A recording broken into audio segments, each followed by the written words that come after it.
Alright, Assalamualaikum. What is up guys? Welcome back Ucast. Episod yang keberapa? Oh, banyak sangat episod. Tapi kali ni guys ada guest sangat-sangat special. Kita ada Ustaz Yaakob Yusra dan juga Tuan Amin. So bukan senang kita nak dapat ayah kepada Yusuf sendiri hadir, which is Yaakob guys. Alright, so kita tak ayah kepada Yusuf. To be honest kan, Ustaz, saya just nak bagi tahu, saya ada list dalam saya punya notes siapa guest antara guest-guest idaman dan Ustaz tulis. Dan saya merasa satu hari nanti akan berlaku. Alhamdulillah kita berada di sini lah. So terima kasih Ustaz datang. Dan juga Tuan Amin kita, seorang pengasas Grits. So apa guys kita buat episod ni? Sebab kita nak masuk bulan puasa dah.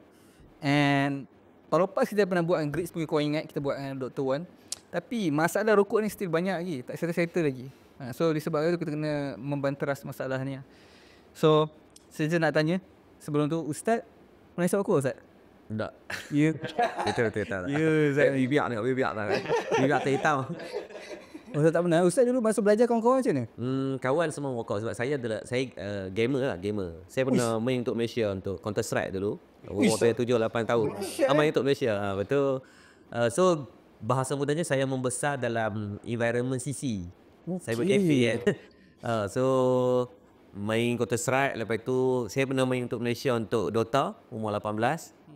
Jadi memang membesar dalam CC. Jadi saya rasa 99% lah kawan dalam tu semua merokok. Jadi biasanya setiap kali game, waktu rehat tu semua keluar rokok. Jadi kita pergi relax. Jadi sebenarnya kawan merokok tu semua ada. Dan pernah je nak try merokok ni. Lepas tu saya try macam tak best pun untuk saya lah. Saya mungkin kot ada doa ayah saya ke doa orang soleh mana yang buatkan diri tu rasa tak boleh blur dengan rokok. Even saya bau pun saya tak suka. Bayangkan, bayang duduk dalam CC, memang bau rokok ni memang memang kita balik tu confirm macam kita perokok. Tapi perasaannya ni kita Allah izinkan tu memang tak saya pernah try kat murung tu kan. Tapi rasa macam batuk je. Tak feel sedap je.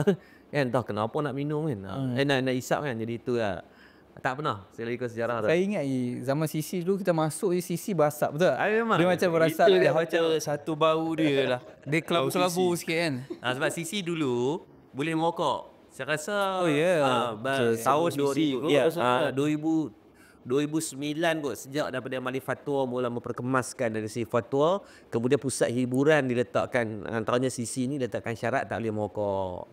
Jadi tu bagus lah. Tapi nak buat macam mana kita membesar di zaman yang falah, waktu tu kena boleh merokok dalam CC. Tapi still tak merokok tu kira macam gempak dia punya pegangan tu. Dia macam berkat nak try.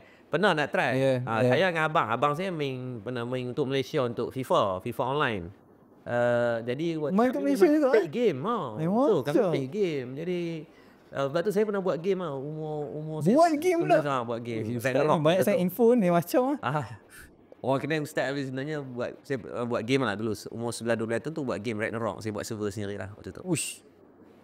Mas. Baru tahu ni Ustaz. Saya baru tahu. Tapi Tuan bekas perokok kan? Saya tak merokok juga. Oh, Tuan tak merokok ke? Okey, kalau ikut pun memang sekiranya adik-beradik ke kawan-kawan macam Ustaz cakap, memang majoriti tu merokok lah. Daripada sekolah rendah, sekolah menengah. Sekolah menengah yang ramai sebab saya sekolah tu ke naik bas ke bandar kan.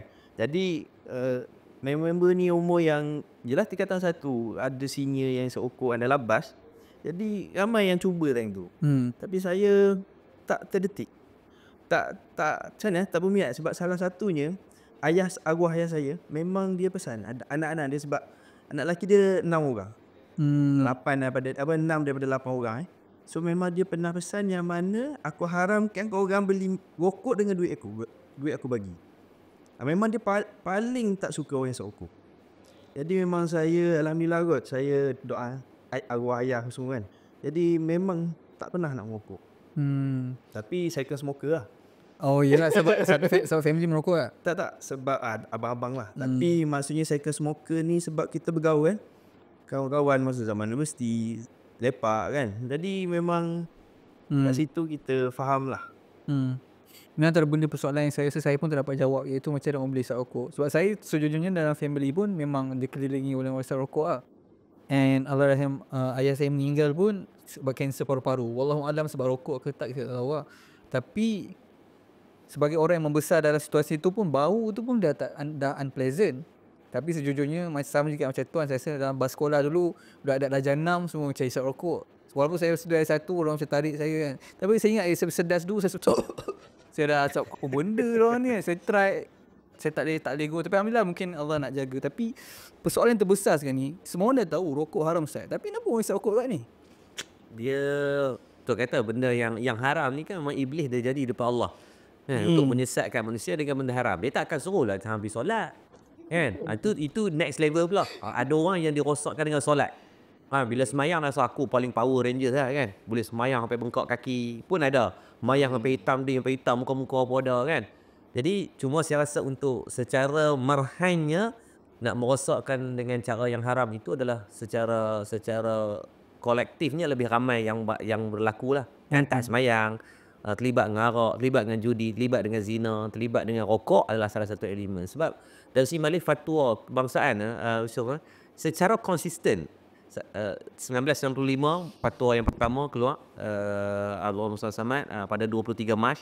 Ketika itu muzakarah pada kali yang ke-37. So kata haram.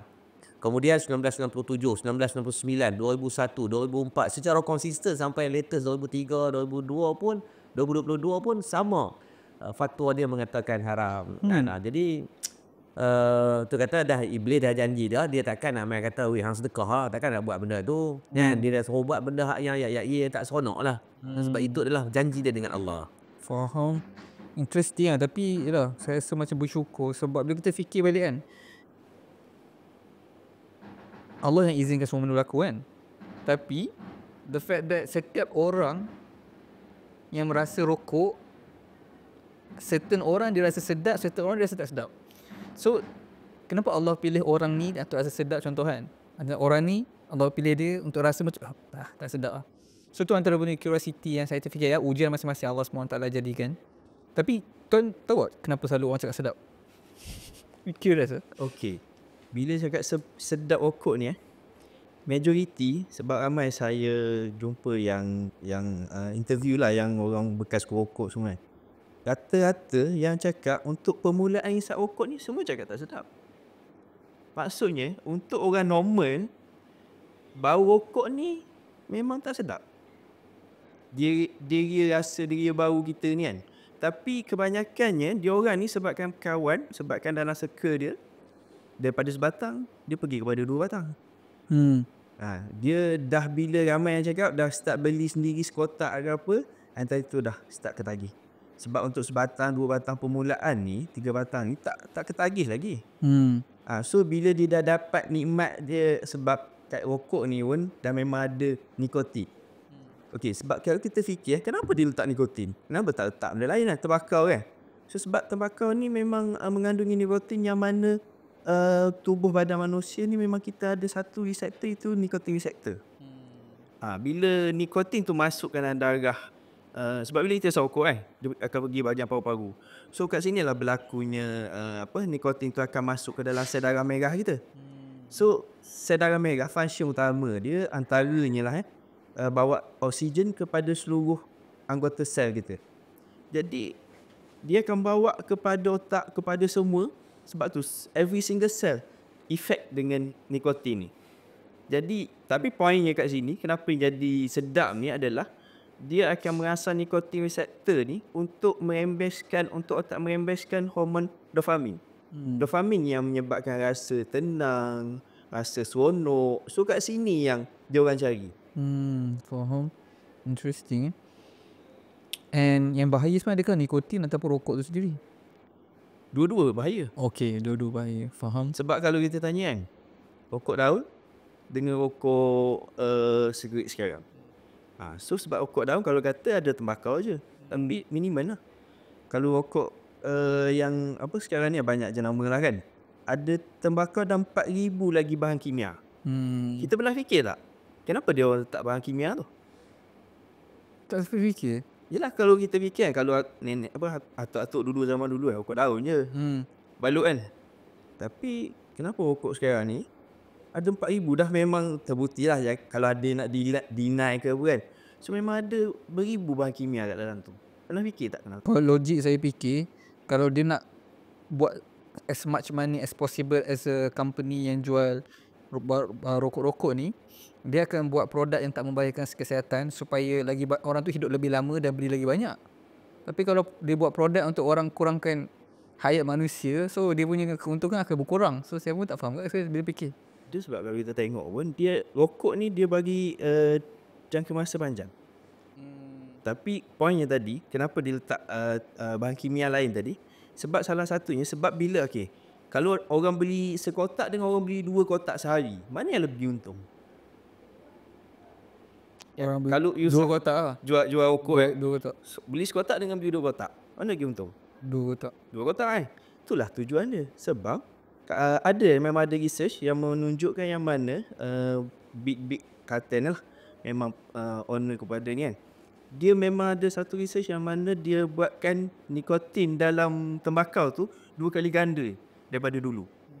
Lepas tu pergi pula pada bahan kimia ni. Ada bahan kimia yang membantu untuk mempercepatkan lagi nikotin tu masuk dalam darah. Oh, okey. Lagi cepat sampai ke otak, lagi cepat keluar. Lagi cepat rasa. Lagi cepat rasa dan lagi cepat keluar. Faham. Bila cepat keluar, kekerapan untuk ambil rokok bertambah. Faham. So kat situ point ni. Interesting. So saya nak berbalik kepada rokok punya hukum tadi. Macam mana kalau orang cakap ustaz kan? Macam mana kalau orang cakap dalam Quran mana tulis rokok vape, pandai sekarang. Nak cakap macam mana ustaz orang macam ni? Okey baik. Quran ni dia tidak semua benda yang haram itu disebut secara jelas. Tapi dia memberikan gambaran secara umum kepada semua. Contoh, bila mana pengharaman riba disebut dalam ayat yang paling panjang, penghujung pada suratul Baqarah. Lepas daripada ayat utang, muka surat terakhir adalah ayat bab riba. Kan? Tak sebut pun bank mana. Kan? Kena bayar Allah bubu.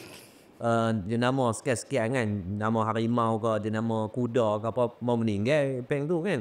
Maka Quran ni memang diajarkan kita secara umum. Maka Nabi SAW bawa datang dengan cara spesifik, mengikut daripada bi'ah dan kesesuaian lah.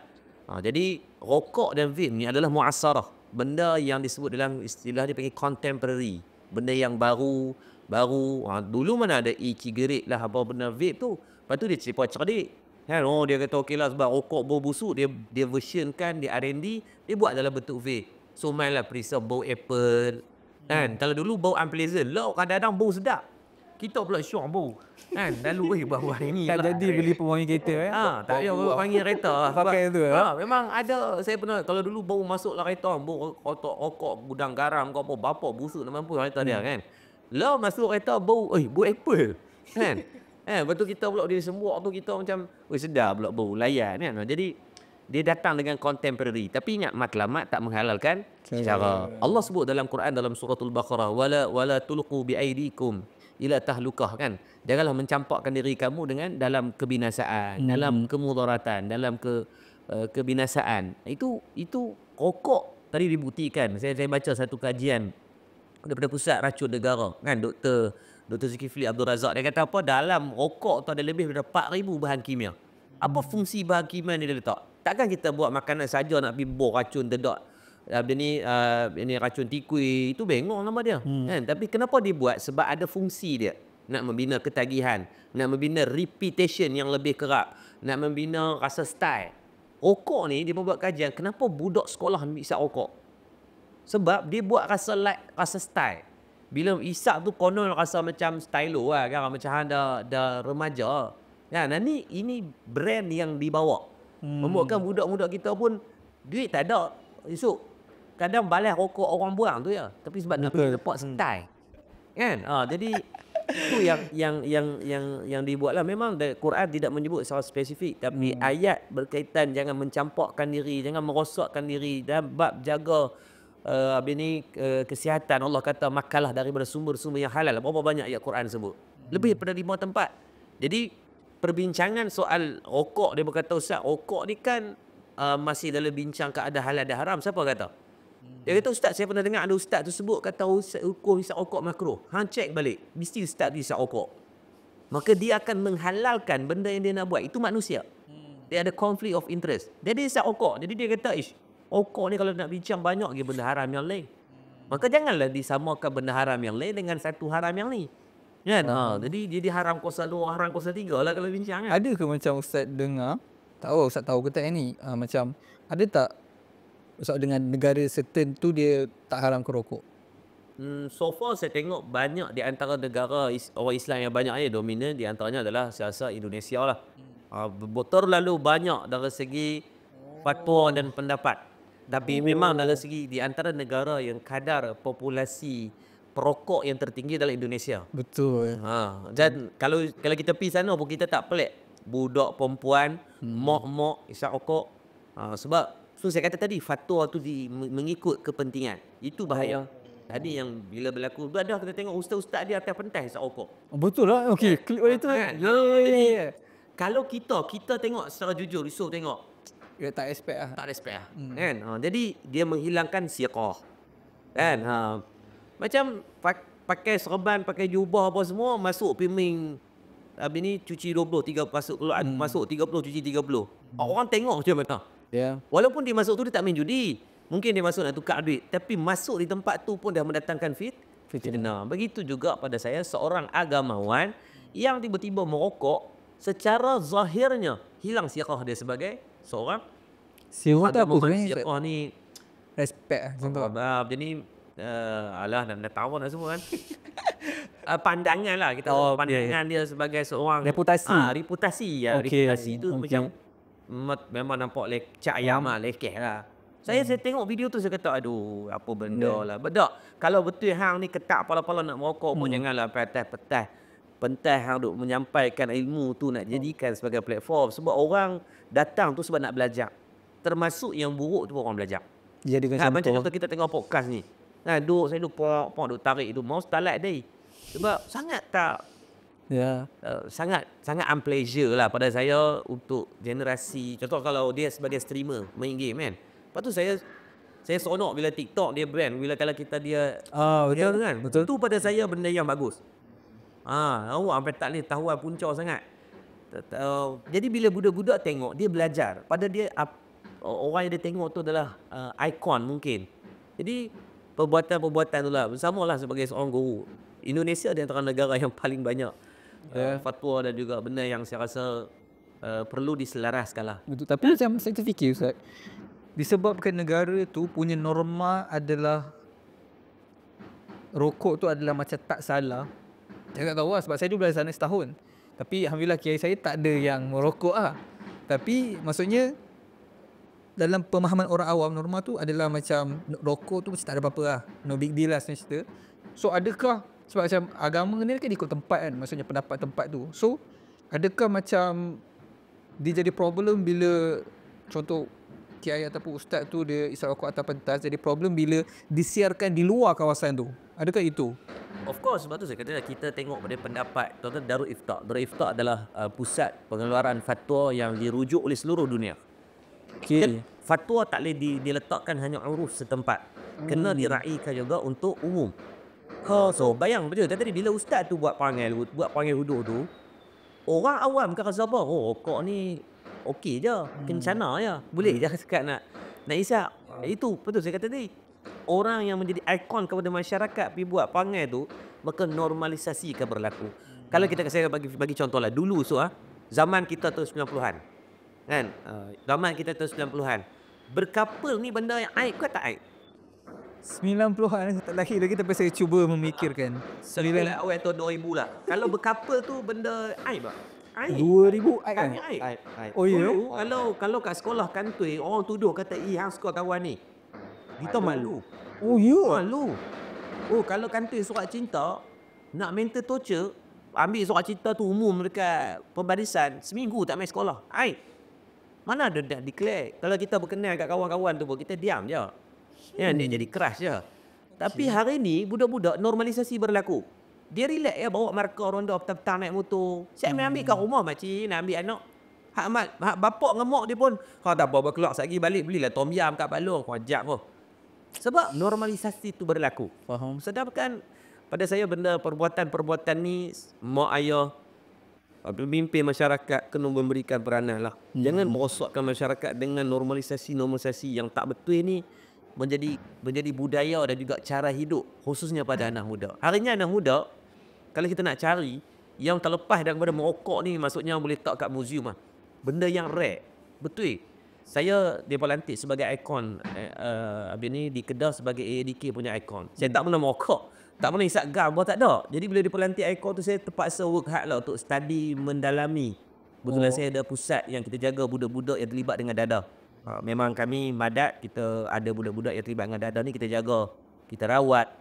Jadi kita tengok, jenis mereka nak isap dadah ni, 95% semua bermula dengan rokok. So, dia bukan kebetulan, Yusuf. Dia adalah pattern yang dibuat tadi lah. Kenapa bahan kimia tu letakkan nak bina ketagihan. Dan ketagihan yang dia bina excitement. From stage 1 to stage 2. Stage 2, mari kita main game, kena buat ketagihan main game. Sebab dia bina stage. Stage 1 kita main, rasa power. Naik level 1. Kita rasa naik level 2 tu power. Tengok, jumpa boss level 2 pula. Naik level 3, naik level 4. End up kita terperangkap lah dalam dunia tu. Sama dengan ni, rokok, pi ketum, pi ganja, pergi ais pergi apa. End up, kita tersangkut dalam dunia tu lah. Memang macam lah. Saya berminat yang Ustaz cakap di pasal bila kita masuk kereta, wangi semua kan. Kita semua tahu lah, rokok punya asap memang hand smoker punya efek pun lebih kurang macam orang isap rokok lah. Tapi kalau vape punya asap macam mana? Okey, kalau vape punya asap kan, sebab tu kalau kita tengok, vape ni dimarketkan selamat. Okey. Lepas tu bersih, tak bau busuk. Sebab tu ramai orang suka sebab dia orang boleh isap dalam rumah lah, dalam kereta, even tempat-tempat yang tertutup pun dia orang isap. Tapi sebenarnya memang dah banyak research yang dikeluarkan yang mana vape ni dan kesan dia lebih teruk juga daripada rokok ni. Sebab kalau kita tengok kat dalam kandungan, sebab ramai orang cakap aku isap vape ni ataupun nano ke, pot ke, dispo ke, banyaklah nama kan, macam-macam nama kan, semua e-cigarette ni kan. Dia cakap aku isap uap air. Tapi bila kita tengok base kat dalam liquid dia tu tak ada air. Yang adanya propylene glycol, vegetable glycerin, nikotin, tu wajib lah nak bagi ketagih. Lepas tu ada flavor. So benda ni base pun adalah minyak. Bila dipanaskan dia akan menjadi aerosol, bukannya wap air, wap minyak. Dan juga bila dipanaskan bahan-bahan tadi, dia akan menjadi formaldehyde. Memang menyebabkan racun kepada tubuh. Oh, sama je? Yes, racun kepada tubuh. Sebab tu bila dipanaskan dan masuk, kita fikir logik bila benda wap minyak ni masuk kepada kita punya sistem pernafasan sampai ke paru-paru, minyak tu nak pergi mana? Sebab tu 95% sekarang ni yang kes kena tepuk dada di hospital-hospital ni adalah daripada golongan yang isap vape, isap rokok, isap vape ni. Dahsyat. Boleh pergi tanya dekat doktor-doktor yang ni, kes tepuk dada ni memang daripada vape, ketagihan vape. Dia isap vape ni tak lama. Kalau rokok kita tak nampak secara direct Contoh ada yang 20 tahun, 30 tahun barulah sakit jantung lah, sakit kanser paru-paru lah semua kan. Tapi kalau macam vape ni, ada yang 2 tahun. Saya pernah ada interview seorang tu, 2 tahun dia isap vape, dia tepuk dada. Dia muda lagi? Dia muda lagi, 20 lebih, 20 something. Baru kahwin.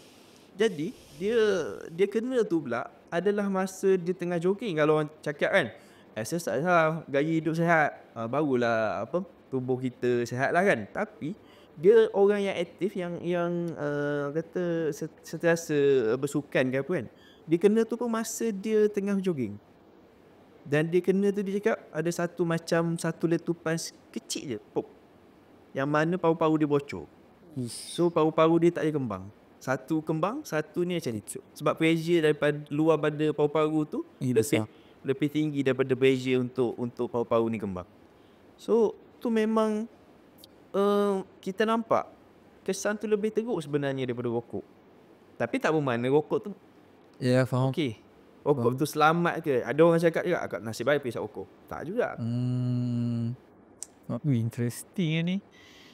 Um, yes, sebab one of the main reason saya rasa rokok diharamkan adalah sebab badan ni amanah daripada Allah SWT, betul.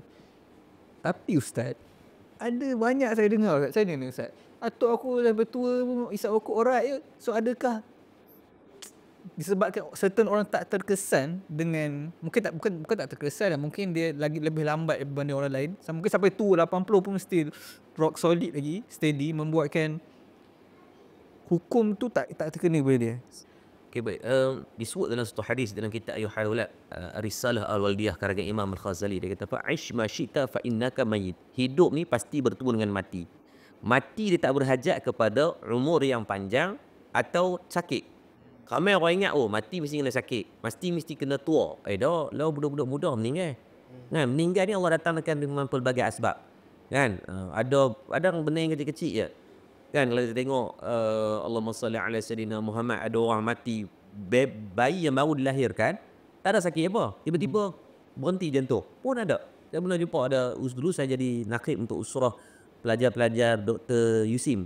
Kan, saya tanya dia orang, dia kata, Ustaz, dia kata, saya pagi tadi ada satu kes bayi itu meninggal. Bayi itu meninggal disebabkan Allahumma salli, tak ada sakit apa Ustaz. Dia keluar sihat. Kami tengok cek memang dia keluar nangis apa semua. Tapi dalam beberapa saat tu tiba-tiba berhenti jantung. Tak ada, bukan masalah bila dia buat postmortem selepas pada meninggal tu, tak ada. Cuma dia kata, Ustaz, sampai kami ni tak ada reason on medical lah.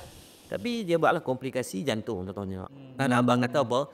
Dia sebagai pegawai perubatan ni mengesahkan bahawa ada kematian yang tak perlu berhajat kepada sakit yang disandarkan pada tubuh pun boleh mati. Cuma tadilah kita tahu hujah, dia kata, oh, tok wah aku hidup 80 tahun, mak tok aku hidup 90 tahun, isap okok apa semua. Persoalannya, hang ni tok wah hang ke? Tak. Cuma disebut dalam hadis Nabi kata pada kita, wa an jismihi fima ablahu. Jasad dan tubuh badan ni tanggungjawab yang perlu kita jaga.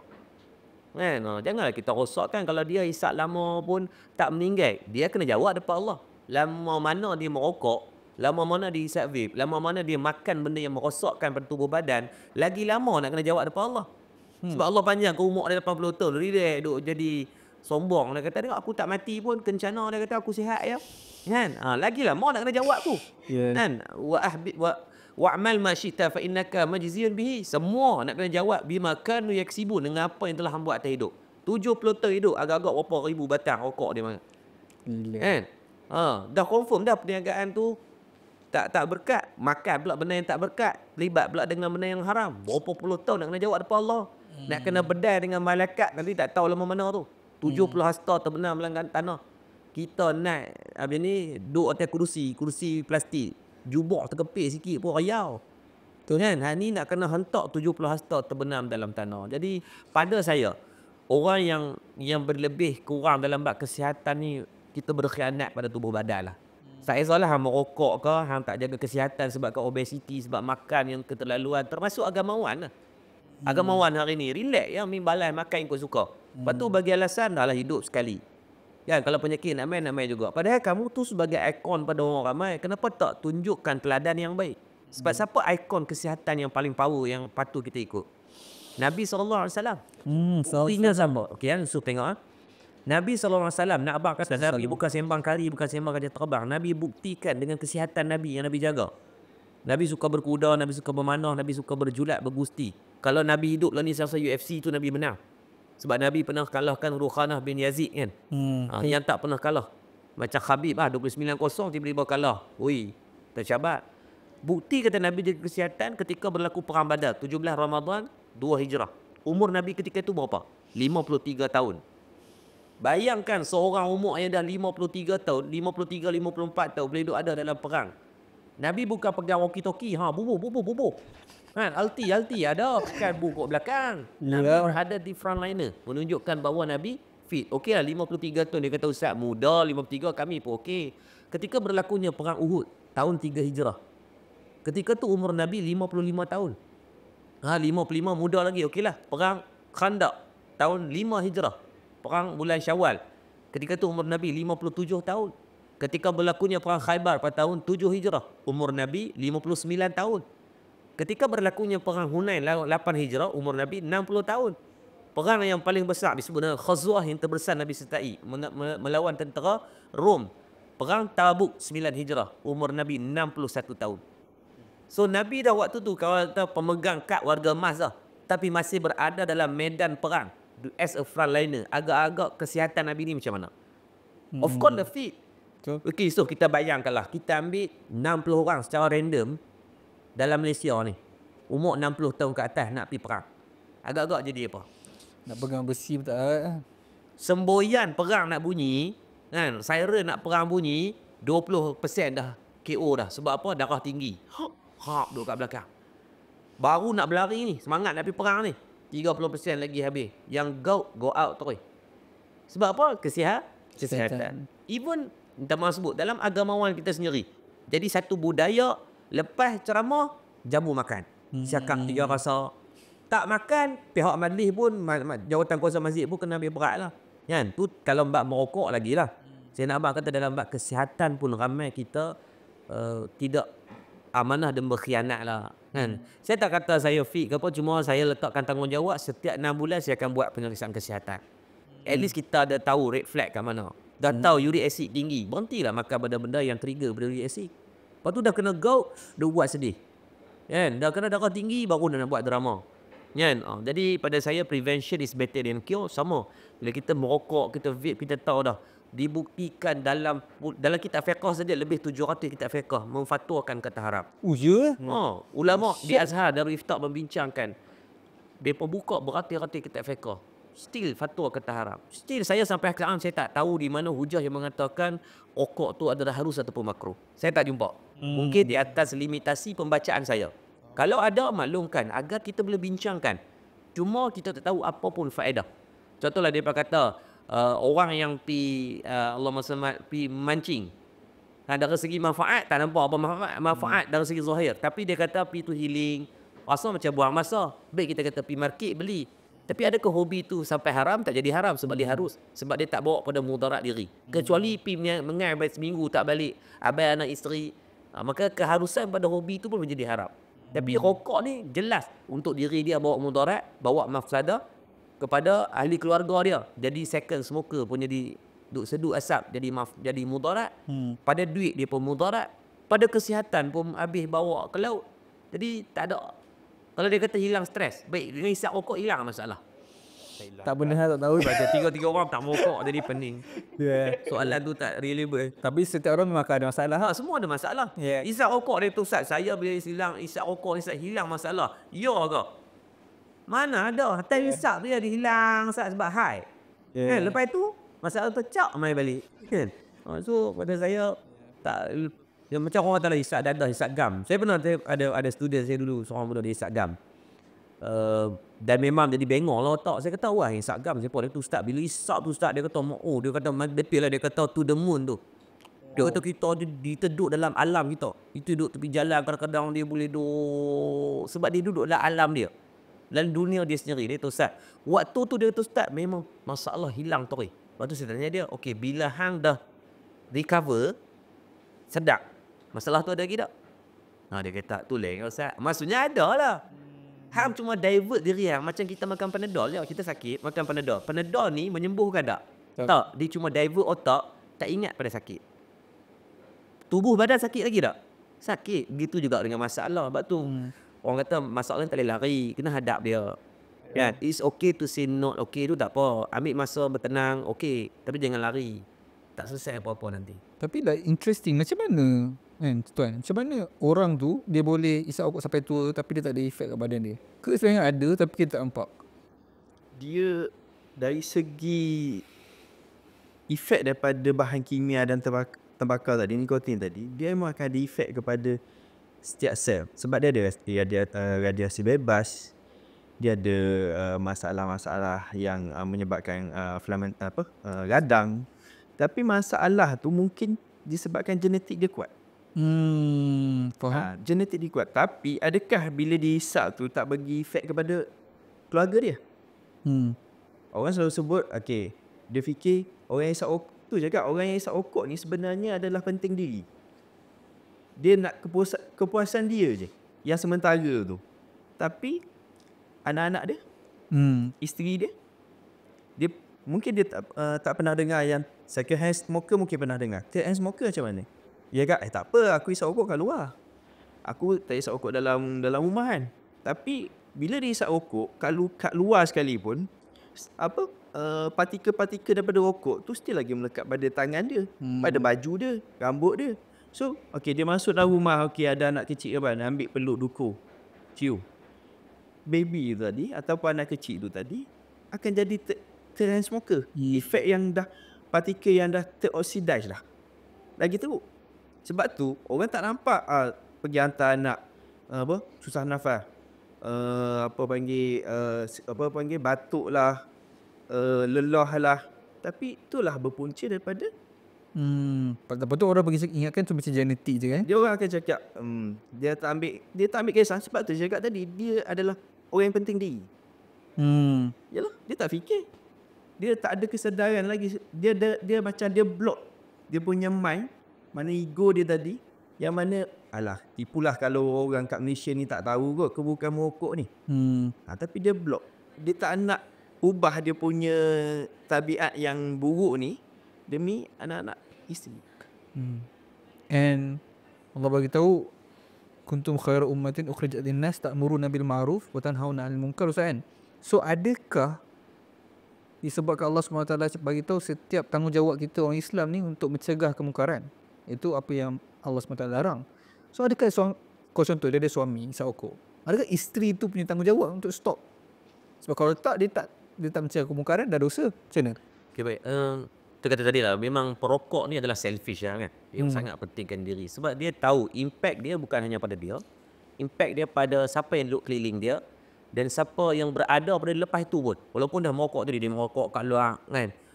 Dia menerak bawah mana ke mana pun. Sekali lagi tetap kesan tu ada. Lepas tu kita, kalau dulu kita tahu bila kenal orang isap rokok, bau kat tangan dia, bau baju dia. Even dia tu pun bau dah. Kan? Dan sebenarnya Allah sebut, Nabi sebut dalam hadis Imam Bukhari, kan, bila tengok dalam Sahih Bukhari, kunukah hadis pada 465. Nabi kata kullu mauludin yuladu ala fitrah. Setiap anak Adam ni dilahirkan dalam keadaan fitrah. Tak ada orang yang beranak merokok. Okey. Betul. Jaranglah budak baby keluar tengok luar kat tangan ada gudang garam. Tak ada Ustaz, bukan jalan tak ada. Keluar tengok, ni gifted ni, keluar siap ada vape, perisai Apple, kan? Tak ada. Jadi maksudnya Allah jadikan apa benda ni tak pernah ada dengan kita, kan? Jadi pada saya, anak-anak ni dia akan tengok apa Nabi kata apa, fa'abawau. Anak dicorakkan daripada siapa? Daripada bapak dia. Begitu juga isteri, dia tengok suami dia. Tuan-tuan, saya berani kerak kuku lah tuan. Kerak jari tak mau lah, kan? Kerak kuku tuan-tuan. Tuan-tuan pergilah buat bancian pada mana-mana isteri. Ni termasuk suami yang merokok ni, yang menonton ni, yang merokok ni. Tuan-tuan boleh pergi tanya, mereka ni suka tak suami merokok? Saya ni demi Allah, saya pernah buat secara random lah, tanya. Saya 100-200 orang ni, tidak ada seorang pun yang suka suami merokok. Tak ada. Tapi dah nak buat macam mana? Takkan nak hantar balik rumah mak. Suami dia dah merokok, dia kata nikom yang lemah, so hantar balik rumah mak ayah dia. Kan? Tak ada, tak boleh nak buat. So dia terpaksa reda. Sebab dia pun tak mau. Tapi try tak percaya, yang suami-suami yang merokok ni, try tanya bini, mana ni try bincang dengan bini. You, ayah rasa nak berhenti rokok. Cuba tengok impression dia, seronok ke tak seronok. Dia kata, Ustaz, saya dah cerita kat bini saya, Ustaz, saya nak berhenti rokok. Dia mengamuk, Ustaz. Kena cek kencing bini, takut isap gam. Secara hakiki, fitrah kejadian manusia mesti seronok. Secara hakiki, fitrah kejadian. Kalau dia tak seronok tu, dia tu bercanggah dengan fitrah. Lepas tu saya kena cek kencing, tak isap gam, cak senapang, mesti minum air ketum aku. Itu secara hakiki lah. Dan pada saya, as a parent, dan kalau kita tak sayang diri kita pun boleh sayang pada anak-anak lah. Sayang pada ahli keluarga. Nah, the moment kita isap, tuan-tuan, dia automatik, secara tak langsung, kita sedang mewariskan attitude tu kepada anak.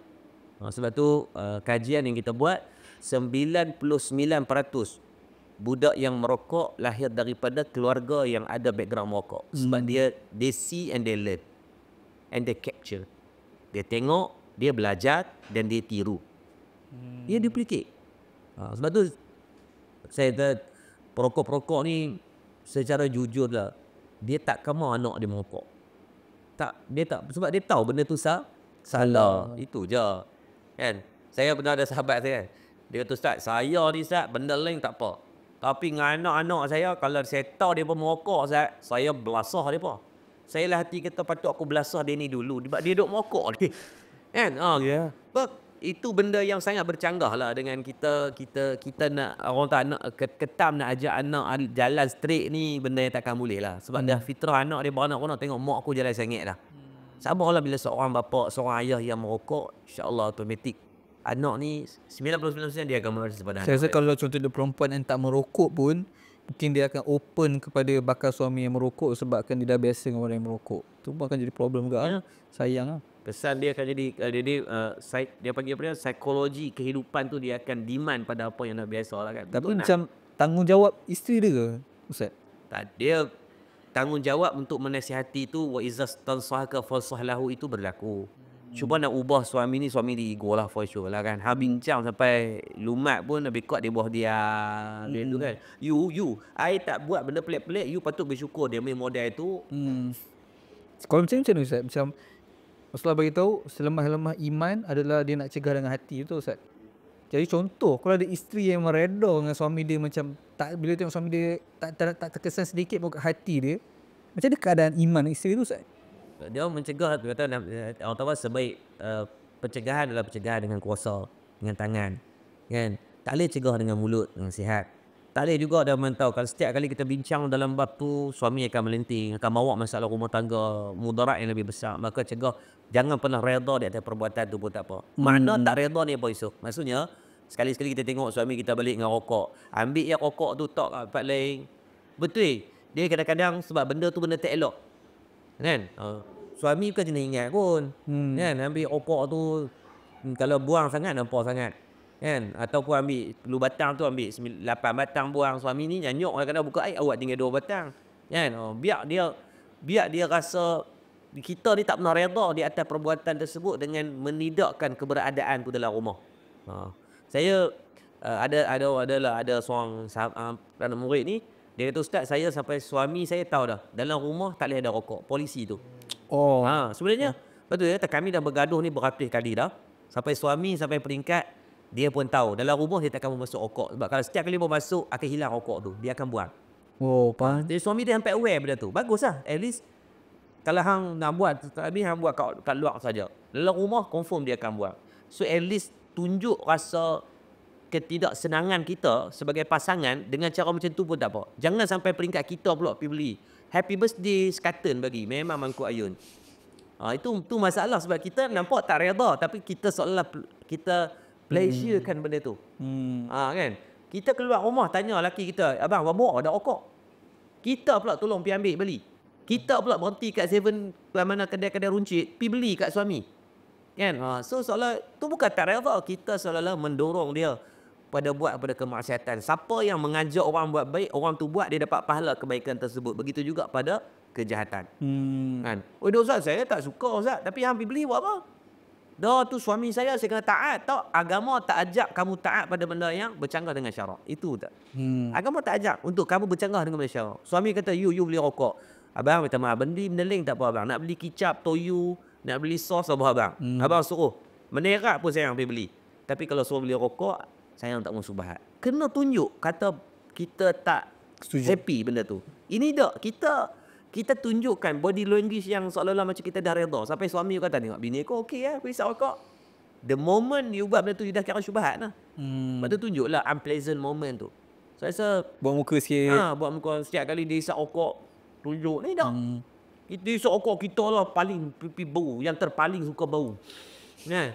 Lain-lain begong mesti berjemaah lah. Okay, Ustaz, saya ada soalan interesting. Saya pernah nampak Ustaz Azhar atau silap Ustaz Azhar Idrus pernah buat Q&A pasal aurat, which is orang tanya pasal, bukan orang tanya ataupun Ustaz Azhar je keluar statement which is masa kalau orang tu pakai seluar pendek jadi fasik kan Ustaz? So pernah dengar? Ya. Okay. Adakah fasik sebab aurat ataupun fasik sebab buat dosa secara terbuka? Fasik ni disebut, para ulama membahaskan fasik ni konsisten melakukan dosa-dosa kecil. Dia dah buat konsisten dosa kecil ni berulang kali dia buat. Itu istilah yang disebutkan dengan fasik. Di atas lagi daripada munafik ke? Ada. Munafik ni balik awal tu. Oh, tu first sekali. Itu balik awal. Okay. Munafik ni Abdullah bin Ubay disebut di zaman Nabi kan. Depan Nabi, bukan main nampak kan. Belakang perangai macam haram je kan. So munafik ni adalah dia depan elok, dalam dua muka. Itu golongan orang yang disebut dengan munafik. Munafik ni juga bila bercakap dia berbohong. Tu kan Nabi katakan 4 ciri ciri orang yang munafik. Bila bercakap dia bohong, bila pegang amanah dia khanati. Jadi tu ciri-ciri dia. Kan? Cuma fasik ni berbalik kepada soalan tadi adalah bila dia konsisten buat dosa-dosa yang kecil. Tak kisah terbuka ataupun tertutup. Dah terbuka ataupun tertutup. Sebab dosa ni dia bukan hanya depan orang. Dosa ni di antara kita dengan Allah. Ada beza ke kalau orang tu buat dosa terbuka dengan dosa tertutup? Dosa tetap dosa. Cuma orang yang buat dosa secara terbuka ni, orang kata kira hang kemahiran hang buat benda dosa pun hang boleh rasa. Contoh aja dah, dia merokok depan orang ramai. Dia tak ada rasa malu. Kan? Kalau kita tengok orang dulu dia merokok tapi sangat susah untuk dia nak publickan benda tu. Biasanya dia keluar rumah kan, bukan depan anak, still ada rasa malu, dan malu adalah separuh daripada iman. Tapi orang hari ni tadi keluar couple relax lah. Anak-anak muda kita umur 13-14 tahun dalam Facebook saya tulis in relationship with Mina. Betul tak? Ya. Actually betul. Bila divorce tulis divorce, terkorok aku. Bila pula abang menikah ni sampai divorce ni kan. Jadi dia menghalalkan benda yang haram, maka nama ni normalisasi berlaku. Jadi patut saya kata jangan kita fasik, kita buat dosa, saya rasa semua manusia melakukan dosa. Maka sebab tu Allah ni Maha Pengampun, Allah Maha Penyayang. Allah sentiasa memberikan peluang demi peluang demi peluang. Tapi the moment kita dah sampai rasa okey buat dosa di hadapan orang ramai, saya rasa ini benda yang perlu kita muhasabah baliklah. Kan? Sebab satu makhluk yang dia declare nak buat dosa di hadapan orang ramai adalah iblis laknatullah. Boleh tengok dalam muka surat ke-6, aba wastakbara wa kana minal kafirin dalam suratul Baqarah. Kan? Dia declare depan Allah dengan rasa sombong keangkuhan dia tu, dan dia berjanji depan Allah untuk menyesatkan manusia, membuktikan bahawa dia nak buat benda haram tu di hadapan orang ramai. So kalau macam orang isap rokok depan orang ramai, dikategorikan buat dosa secara terang-terangan tak? Terang-terang. Hang isap sendiri pun dah dikira dosa, hampir buat depan orang pula. Budak-budak tengok, orang tengok. Kawan, satu kajian dia buat, kenapa merokok ni, perokok susah nak berhenti. Adalah sebab reputation jumpa dengan kawan. Dia jadi habit. Lepas makan nak merokok, jumpa kawan nak merokok. Nampak tak? Kita yang doktrin orang lain untuk ikut apa kita buat. Perbuatan tu tak elok. Tapi try tengok, semua tak isap rokok. Apa akan jadi? At least setidak-tidaknya ketagihan tu tak berlaku lah. Ataupun habit tu tak berbulak. Dia rokok ni kalau tanya mana-mana yang berhenti rokok, sebab apa isap balik? Tak tahan baik jumpa dengan kawan. Dan saya sebabkan kawan tu lah yang mungkin bila orang isap ramai, dia rasa macho, dia rasa style. Style tu kata haram tak style langsung. Tapi macam daripada mana mulanya macho style isap rokok ni? Sebab tak style mesti tengok. Tak, tu pandangan tapi kalau kita tengok kalau style ke macho kan, kita tengok movie-movie, cerita-cerita. Gangster. Betul lah. Okay. So, kalau kita tengok pun, kalau ikut tak boleh buat iklan kan. Rokok ni dah tak boleh buat iklan dekat Malaysia. Tapi kat dalam movie dah boleh buat kan? So, itulah iklan dia. So, budak, siapa yang tak tengok movie? Yang ada cerita-cerita gangster, cerita-cerita apa panggil Yakuza lah apa kan, kongsi gelap ke apa kan, mesti rokok. Nampak macam ustaz cakap tadi lah, macho lah, style lah, budak-budak baru nak out ni kan. So kat situ lah dia punya iklannya, dia tanam dalam minda kita ni, yang kita tengok ni, okay, aku nak buat lah. So rasa macam tu lah. Faham. Interesting. So maksudnya ustaz, kita semua tahu rokok ni haram. So kalau dalam filem tu ada adegan isap rokok, maksudnya berdosa orang yang buat filem tu Ya, menyebarkan marketingkan satu teladan yang buruk lah kan. Selalu alasan digunakan nak nampak gangster. Tak boleh kan? Alah, mengada gangster. Sayyidina Umar, tak ada dalam sejarah pun isap rokok. Orang kenal dia sebagai gangster, sebagai ketokohan. Kan? Sayyidina Khalid Al-Walid, dalam rekod dia tidak ada peperangan yang dia pernah kalah sebelum Islam dan selepas Islam. Tak ada pula cerita sebelum bermula perang dia bubuh lu spam. Yes. 2 pam, 3 pam ke, kena stick mana-mana ke tak ada. Kan? Jadi sebenarnya karakter kita dimomokkan untuk menunjukkan ketokohan mesti kena ada satu-satu style. Contoh, nak nampak gangster kena ada parut. Khabib Nurmagomedov satu parut tak ada pada tubuh. 29-0, tak ada orang lawan pun. Kan? Kemudian orang petikai, oh geng-geng Dagestan ni semua main wrestling. Dah nama pun UFC. Kalau nak main tumbuk saja, main lah boxing. Kalau nak main dia tak mau peluk-peluk, main lah Muay Thai. Maka dia akan carilah alasan sebab kalah. Yeah. Kan? Sama kalau kita tengok tokoh-tokoh Sultan Muhammad Al-Fatih. Tak ada benda kok dia menunjukkan satu perbuatan yang buruk untuk nak mengangkat kepimpinan dia, tak ada. Sebab kepimpinan bukan dengan perangai yang kita bukan perangai buruk yang kita zahirkan, tapi adalah daripada apa yang kita teladankan kepada orang. Tapi sebab anak muda ni bila tengok, oh nak jadi yakuza, isap okok ada tattoo. Rambut kena panjang, kena bertocang sikit, baru nampak macam Cross Zero sikit contohnya. Kan? Oh, nak jadi something ni kena cakap Gua Lu.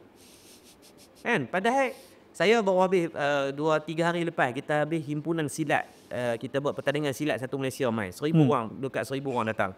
Saya duduk dengan Kasturi, dengan Jebat, yang dia orang ni memang dalam silat gayung ni, dalam silsilah gayung ni mereka ni orang-orang yang hebat lah. Kan? Steady je tengok dia pun. Sembang pun relax, beradab dengan kita. Siap panggil saya Adinda, kita pun ya, kita pun kita dalam bila seni mempertahankan diri kita ada rasa adab, rasa beradab tu. Bila salam, bila dia lebih tua daripada kita hormat dia, kita tundukkan habis ni. Jadi dia tak perlu pun Gua Lu, tak perlu pun duduk tegeh-tegeh pakai seluar pendek, tak isap okok pun. Walaupun saya tengok daripada persilatan tu ada yang isap okok, tapi di depan kita, walaupun kita adik dan kita lebih muda pada dia menghormati. Dia tanya, "Ustaz boleh nak minta izin?" Kalau ustaz tak bagi tak apa. Kita kadang boleh kalau kat sini sebab ada budak-budak, ada anak-anak kita kan. Yeah. Dia pun okey. Padahal kalau nak dari segi sparring nak gaduh, dia rekod pernah wakil untuk main dunia kan. Kita hak cak ayam ni je. Tapi tentu saya kata tadi, dan kita lagi rasa hormat. Bila dia buat macam tu, kita lagi rasa hormat. So bayangkan kita tengok dia seorang guru macam tadi atas pentas isap okok, automatik. Hang alim tak mana pun, hang ada 6 PhD pun automatik first impression kita keluar. Macam mana kita nak terima ilmu daripada dia? Macam mana kita nak menerima sesuatu daripada orang kita tak respect? Tak ada. Besar. Yang paling merisaukan sekarang ni, kalau orang tu menjadikan rokok ataupun vape sebagai perniagaan pun, sumber tu kira haram Ustaz? Ya. Sudah pasti ya. Sebab benda yang haram, maka perniagaan tu berdikira haram. Boleh keluar zakat ya Ustaz? Dari segi tidak, perniagaan yang haram dan tidak sah, maka dikira tidak sah, tidak perlu untuk mengeluarkan zakat. Sebab ada sumber tu dah haram dah. Faham. Yang sekarang ni macam social media pun ramai macam influencer buat review vape semua ni kan. Walaupun diorang letak soft je, diorang pakai je pun sama Ustaz Sama. Mempromosikan. Faham? Jadi macam tadi dalam filem tadi tu lah. Ya. Dulu zaman dulu lagi dahsyat. Sponsorship bola memang kalau pergi stadium semua dibalut dengan rokok punya sponsorship. Dulu. Mungkin risau tak dia kan. Tahun 2000 dulu. Tapi try saya tengok. Buka tengok Liga Super kan. Ataupun dulu. Betul tak, alhamdulillah dari segi peranan kerajaan penting dalam nak mencegah. Ya, kita harap dan kita doakan agar mungkin Finas pun letakkan satu prasyarat perfilman kan, bukan kepada adegan cium peluk saja yang mereka perlu kekang, ajaran sesat semata-mata untuk kekang, tapi saya rasa dalam bab normalisasi rokok dan juga vape pun saya rasa perlu dibuat. Malu kita dengan orang bukan Islam, TikTok orang bukan Islam, still dia ada rasa awareness, rasa nak ambil berat kan. Hang pi seduk je pun kena ban terus pada muka. Kan? Tapi kita heran kenapa di dalam perfilman dibenarkan perbuatan macam ni dalam segi tapisan. Ada saya rasa ni mungkin Finas kena ambil maklum lah, sebab kalau tengok statistik yang surah pertumbuhan perokok dan juga di Malaysia ni berlaku sangat ketara within dalam tempoh 10 tahun kebelakangan ni. Kalau dulu around mungkin orang kata sekitar dalam 25% daripada rakyat Malaysia, sekarang dah mencecah touch to 35% rakyat Malaysia dah terlibat dengan rokok. Wih, naik. Tinggi, naik mendadak, bukan naik mendadak sebabkan e-cigarette ni. Yang dulu dimomokkan kata vape ni adalah alternatif kepada nak berhenti rokok, pemurung. data tidak menunjukkan sebegitu. Dia berkata, ada kami buat vape ni sebab kami nak bantu orang berhenti rokok. Jadi kami nak rendahkan kadar nikotin lah ni sembang kali dia maunya. Sebab data tak menunjukkan sebegitu. Even hari ni yang tak merokok terus lompat isap vape. Begitu banyak. Tapi yang lebih teruk Ustaz, yang dulu orang yang serokok ni budak-budak lelaki je. Sekarang vape ni perempuan pun Oh, perempuan. Patut lagi ramai kan sekarang. Sebab dia tak ada elemen busuk. Orang perempuan dia tak ada lah, dia rasa unpleasant bila rasa busuk. Sekarang ni dia bersihkan dalam tak bau tu. Dan malah wangi. Macam setiap masa macam makan chewing gum, dia ada perisa mentol lah, ada perisa buah-buahan lah. Jadi, dia tu sadar kami macam minum banyak buah. Kalau tuan bilang kau banyak buah lah senang. Dia kata tadi dah, saya pun tak tahu maklumat tentang minyak ke lah nenek benda tu kan. Tapi itulah benda, nak tengok simple je ketagihan lah. Benda yang bawa kepada ketiga ni agama tolak. Itu je. Dan yang paling mind blow boleh saya fikir, kiranya pelakon dalam filem yang melakukan babak isap rokok, income dia dapat tu haram lah dahsyat weh. Saya rasa macam benda-benda ni macam orang tak terfikir saya rasa. Yang sedikit yang haram cukup untuk merosakkan banyak yang halal. Saya bagi contoh. Ayat ni Yusuf Jamur ayat ni saya kira ayat ni confirm bagus lah. InsyaAllah. Maksud saya tengok pun bersih, tak nampak pun huduh-huduh, tak nampak pun benda-benda tak elok kan. Okey baik. Ayat ni kalau kita minum ni rasa tak ada masalah apa. Okey. Ni cawan lah sikit. Sama benda. Okey. Tapi dengan ayat yang sebanyak ni saya rasa mungkin dalam 300 ml lah. Okey. Saya ambil teh cicak seketui ya Yusuf. Okey. Teh cicak ni besar mana? Ada besar lengan? Tak ada, jarang. Cicak buah hasil pun saya rasa kalau dia ni pun lalu ya teh cicak ni mungkin dalam 1 gram, 2 gram. And then seketui teh cicak tu saya ambil bola ayak ni. Saya kacau. Yusuf nak minum lagi ayak ni? Tak. Kalau padahal teh cicak tu kecil je lah. Takkan berkira kau Yusuf minum sikit. Tak nak juga. Sebab Kalau lebih 2 kolah saya minum lah. tapi kalau kita tahu ada teh cicak ni, walaupun tak nampak, tak rasa, tak bau, kita nak minum tak? Tak nak. Tak. Sebab dalam kaedah fiqh dia ajar apa? Sedikit yang haram cukup untuk merosakkan banyak yang halal. Padahal teh cicak tadi kecil ya, nak banding dengan kuantiti ayak ni jauh lebih banyak. Nisbah kalau kita belajar matematik ni mungkin nisbah 1:100. Ayak ni 300 ml, teh cicak 3 gram. So 100 kali tu lebih baik. Kan? Tapi kita dah tak mau dah sebab kita tahu ayak dah jadi ayak mukhala, ayak dah dikira ayak najis. Ya, ayak yang tak boleh digunakan. Nak minum tak boleh, nak guna ambil wuduk pun tak boleh. Jadi nak abang kata apa? Yang haram tadi mungkin adegan dia merokok ya. Sayanglah sumber yang berpuluh-puluh hari dia syuting itu hanya disebabkan sedikit yang haram tadi rosak habis banyak yang halal. Tapi ada tak istilah macam kalau halal lagi banyak dia akan still halal? Ada istilah tu kan dalam fiqh? Dalam ada sedikit faedah. Contoh kalau kita ambil dalam konteks pelaburan. Pelaburan kalau sumber itu 77% itu ataupun 2/3 itu adalah daripada yang halal, maka dominan kepada yang halal. Faham. Tetapi dari segi kaedah kefahaman sedikit yang haram boleh rosakkan banyak halal, dari segi kefahaman kita pun kita tak mau. Betul lah. Logik akan kita jadilah teh cicak seketul pun boleh lah kita ambil himpun 10-100 biji teh cicak bulan balang gue sekali bagi nampak macam koko coklat tu kan. Tu jelas nampak. Tapi yang sedikit pun tu dah cukup untuk rosak yang banyak yang halal. Jadi kita kaedah kita tak maulah dalam sumber rezeki kita itu ada terlibat daripada sumber-sumber yang haram. Jadi pada saya tanggungjawab lah sebagai influencer ni, kita bukan Allah bagi hanya semata-mata ada banyak pengikut. Masuk Yusuf, termasuk mungkin saya tak seramai follow Yusuf lah. Saya sedih. Lebih kurang lah. Tapi saya rasa itulah tanggungjawab kita untuk nak educate orang, mudah-mudahan boleh dekat dengan kebaikan. Walaupun kita tak baik, saya kata saya ada salah saya, Yusuf ada salah Yusuf, Amin ada salah Amin. Tapi hakikatnya tetap kita sekurang-kurangnya teladankan, paling command, paling cayam teladankan orang untuk buat baik. Walaupun kita tak baik. Ni dah tak baik dah, huduh dah perangai. Duk ajak orang buat jahat lagi. Jadi ke mana sebenarnya kita nak pergi ni? Di saya itulah kan, insya-Allah mudah-mudahan. Untuk macam ni macam pesanan saya sendiri lah, untuk macam kalau ada influencer lain tengok video ni yang mungkin was-was nak tolak job-job yang macam meragukan ni, percayalah Allah SWT akan ganti lebih baik lah kalau kita tolak kerana Allah SWT. And tadi tu Ustaz dia cakap pasal apa badan kerajaan yang punya inisiatif untuk bantu kurangkan pengiklanan ni semua dalam dunia rokok ni semua. Tapi kita kita dah nampak contohnya dekat kotak rokok sini dah ada baby lah, gugur lah, tekak berlubang contoh kan. Tapi kenapa peningkatan dekat makan ramai masyarakat rokok? Sebab tak kena dekat dia. Oh, okay. Gambar tu bukan dia. Gambar tu bukan anak dia. Mula-mula. So even kat anak dia pun dia tak nampak dia tu sebab tak kena kat dia. Sebab tu orang yang isap rokok, isap vape banyak yang kita interview, even yang kena tebuk dada, ada juga yang still lagi lepas pada dah recover, dia start balik isap. Sebab dari kau isap balik? ada Masya Allah. even dah recover pun isap balik.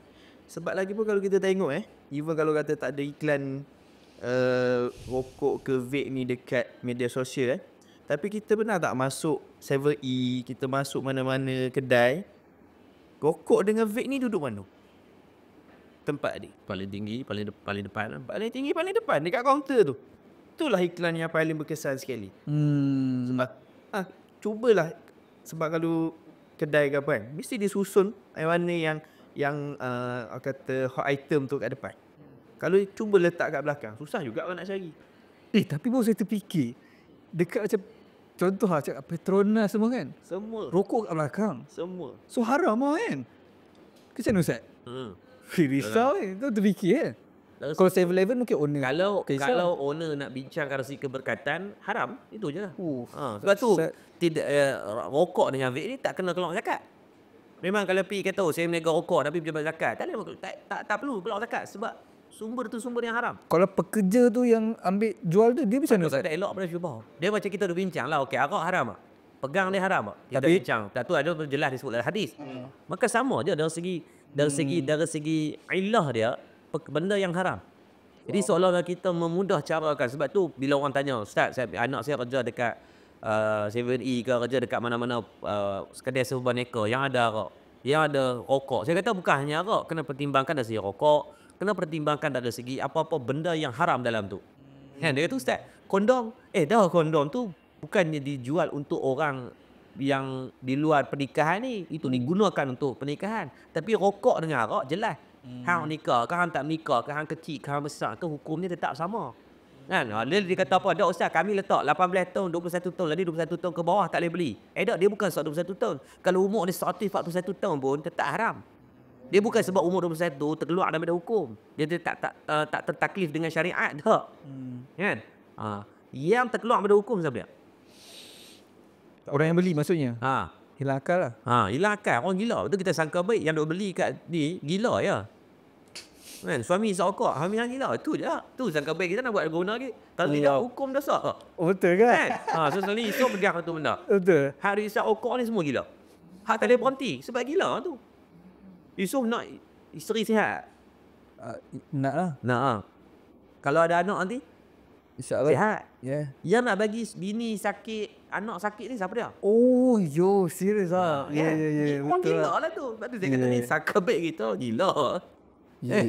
Interesting Macam apa kes paling teruk sekali yang tuan pernah jumpa isap rokok? Yang tuan sendiri experience jumpa?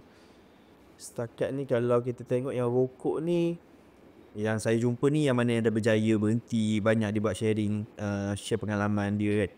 Tapi yang rokok ni kita tak jumpa lah yang dah terlantar sakit ke apa. Tapi ada yang buat kongsian yang mana dia berhenti pun sebab dia teringat yang mana ayah dia pun meninggal sebab masalah rokok juga. Nak jaga, sebab macam yang salah seorang tu juga dia vape. Tapi dia memang jaga ayah dia yang memang terkesan daripada tabiat merokok ni. Masalah jantung, masalah si manis. Ni orang akan cakap genetik.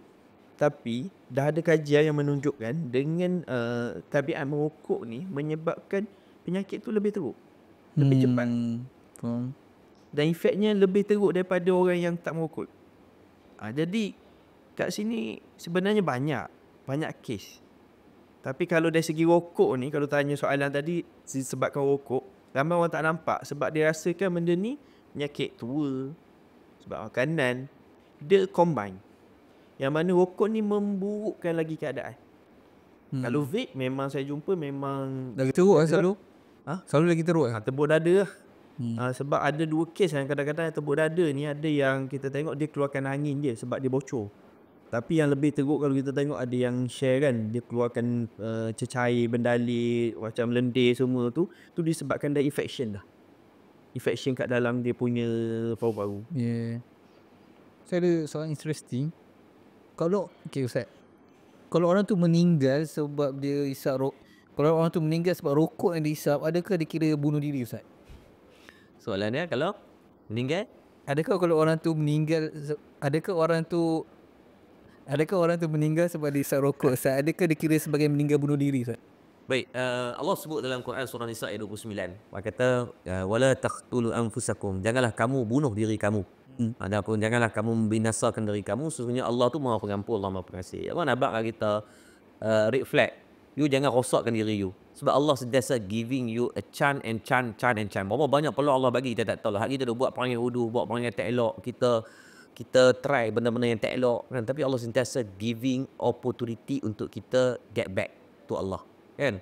Jadi larangan dalam bab bunuh diri ni adalah of course lah. Jadi merokok ni kita tahu bawa kepada kebinasaan. Tadi Amin duk cerita daripada A to Z, tadi cerita tentang orang tebuk dada lah apa semua. Dan memang dalam kotak rokok tu pun dah habaq dah. Consequences, kesan daripada rokok tu tak ada. Hidup bahagia, tak ada. Dia tak boleh gambar hidup bahagia, gambar kaki kena potong, gambar tebuk tekak ni, gambar kanser. Saya tak pernah jumpa lagi beli rokok tengok dia buh gambar style gambar duk atas pelamin, duk bersanding kan, tak ada kan. Nak abang kata apa, dari segi awareness Kementerian Kesihatan mana-mana negara pun memutihkan. Saya tengok forum kesihatan dunia baru ni pun bincang dalam bab tentang vape, ada juga e-cigarette, tetap dengan konklusi yang sama. Dominan dari segi faktor bawa kepada kemudaratan kan. Tapi sebabkan kapitalis yang nak kepada untung, maka dia sampai peringkat dia hire. Saya ada seorang sahabat saya doktor, dia kata ustaz kami dia buat kesedaran untuk cegah rokok dengan vape. Sampai pihak ni telefon dia untuk bayar. Untuk diam jangan duk cakap pasal vape ni, bayar. Bukan dengan angka sikit, sampai 6 angka 7 angka. Dan termasuk lah saya ada kenal kawan yang owner kepada vape ni, sale setahun ni almost 1 billion Malaysia. Oh ya, betul lah. Bukannya kalau sebut nama confirm kita kenal, dia tak banyak pun syarikat-syarikat dalam Malaysia ni yang dominan dalam vape kan. Tapi Ramai request tu masa podcast tu. sebab nak promote. Yeah. Kan? Jadi jangan ada buat point. Aku tadi sebab Sebab orang tanya kenapa tak invite cik ni, sebab dia. Sebab saya kata betul kata tadi dia sebab mudah. Kan? Macam tambah budak-budak hari ni pun dekat sekolah pun jadi diversikan dengan yang mudah untuk digunakan. Jadi pengharaman itu sendiri menunjukkan bahawa Balik Fatwa 1995 tadi mengatakan haram disebabkan cukup syarat. Dia bukan cerita macam ni. Kita pergi jumpa mufti, saya nak tanya benda ni haram ke halal? Dia bukan mufti terus halal, haram. Tak. Balik Fatwa akan bermuzakarah. Muzakarah ni kalau saya pernah tengok lah, bagi muzakarah tu 3 hari 2 malam, 4 hari 3 malam, masing-masing ni ahli fatwa ni, dia orang ada lembaga, ada ahli hadis kan. Ahli hadis tu contohnya 10 orang. Dalam bidang usul fiqh seorang, dalam bidang tafsir seorang, dalam bidang hadis seorang. So masing-masing bawa kitab ni berlama 40-30 kitab mai. Bincang. Dia lumatkan segala bentuk pendapat-pendapat dan sebagainya, baru diputuskan. Jadi sebab tu saya kata kita ada indikator benchmarking yang sangat baik daripada Majlis Fatwa Negeri dan Majlis Fatwa Kebangsaan. Tapi dia kata ustaz, saya tak pakai Majlis Fatwa. Habis tu nak pakai apa? SPM pun repeat 2 kali bos. Kan? Betul tu buat pandai. Ni masalah kita kan. Kita menolak ikhtisar dalam bidang-bidang yang sepatutnya kita patuh dan kita ikut. Sebab saya rasa Majlis Fatwa ni dia pun tak ada kepentingan pun dia buat benda tu. Even kalau mufti tu sendiri merokok, haram tetap haram. Dia tak boleh menghalalkan dengan sebab perbuatan yang dia buat. Sebab hukum tidak berubah disebabkan individu. Kan, hukum ni dia berubah hanya disebabkan mungkin keadaan. Contoh huruf kawasan tu tengah duk tak ada air, maka tak perlu berwuduk, boleh tayamum. Kan? Jadi hukum berubah hanya keadaan tu saja, keadaan darurah ataupun keadaan semasa, bukan disebabkan kita. Saya rasa saya nak merokok, jadi saya nak taklid hukum tak harap. Nak taklid hukum mana Kan, semua. main taklid pula. Yeah. Kan, jadi itulah keadaan. Tapi macam mana Ustaz? Dia kira bunuh diri ke tak tu? bunuh diri. Oh ya. Pada saya lah, pada saya Oh, saya iya. tengok dari segi hukum. Tapi tu tak ada lah sama macam Nabi sebut dalam hadis, orang yang bunuh diri dia akan mengulangi buat perbuatan bunuh diri dia. Terjun bangunan, dia akan terjun bangunan. Dia kata aku ustaz, nanti kat masyarakat kami beri sokok sampai mati. Aduh. Maka dia datang dalam bentuk azab. Faham. Setiap di masyar kelak perbuatan yang tak elok daripada dosa ni, dia akan buat benda tu rasa azab. Ada dunia rasa nikmat kan. Orang yang sokok ni pada dia nikmat lah mokok tu. Kalau di akhirat dia tak dikira sebagai nikmat, dia jadi azab. So bayangkan sedutan tu jadi azab pada kita. Jadi dia ulang perbuatan tu. Sonok ke tak sonok agak-agak? Of course ada. Yeah. Kan? Jadi berubahlah, berhentilah buat. Kau pernah jumpa orang meninggal? Tapi meninggal ni tak pernah untuk yang masalah rokok ni. Mungkin sebab dia tak pernah bagi tahu dia meninggal. Dah meninggal kan. Lagi pun sebab juga meninggal tadi bila doktor sahkan penyakit ni, Ya. jantung, masalah ni kan. Tapi satu saya jumpa masalah daripada vape ni juga. Ni perkongsian daripada ibu dia. Ibu dia share yang mana anak dia ni umur muda lagi 22 macam tu. Daripada vape ni, dia isap vape daripada mungkin dah tingkatan lah. Mungkin biasalah orang start ni kan, isap vape, isap rokok kan. So daripada isap vape ni yang mana ada flavor mushroom ni menyebabkan anak dia halusinasi, skizo. Memang disahkan orang kata mental lah Oh sampai sekarang lah? sampai sekarang. Uish. Yang mana anak dia bercakap seorang-seorang dah sampai satu tahap yang dia sebab dia dengar suara-suara lain, halusinasi ni. Dan bila dia dah keadaan stres, dia ada suara yang dah cuba untuk bunuh ayah dia. Dia memang bila dengar tu memang sangat sedih. Faham tak? Bila mak sendiri dia share pengalaman dia ni, anak ni dah kena masalah mental ni, dia dah hantar hantar pusat untuk rawatan. Kira dah. Sebab mushroom tu cakap macam ustaz ada sebut tadi kan, daripada statistik yang mana orang isap dadah ni 90% daripada bermula daripada rokok. Tapi tu yang lagi teruk sekarang ni, dulu rokok mungkin nak pergi kepada dadah ni kita tak nampak sangat. Sekarang ni lagi terang dan nyata dia dah masukkan flavor. Sebab tu vape ni, e-cigarette ni adalah satu medium baru bagi dadah. Mushroom. Flavor mushroom ni. Dah di ADK dah diterang sebagai satu dadah sintetik.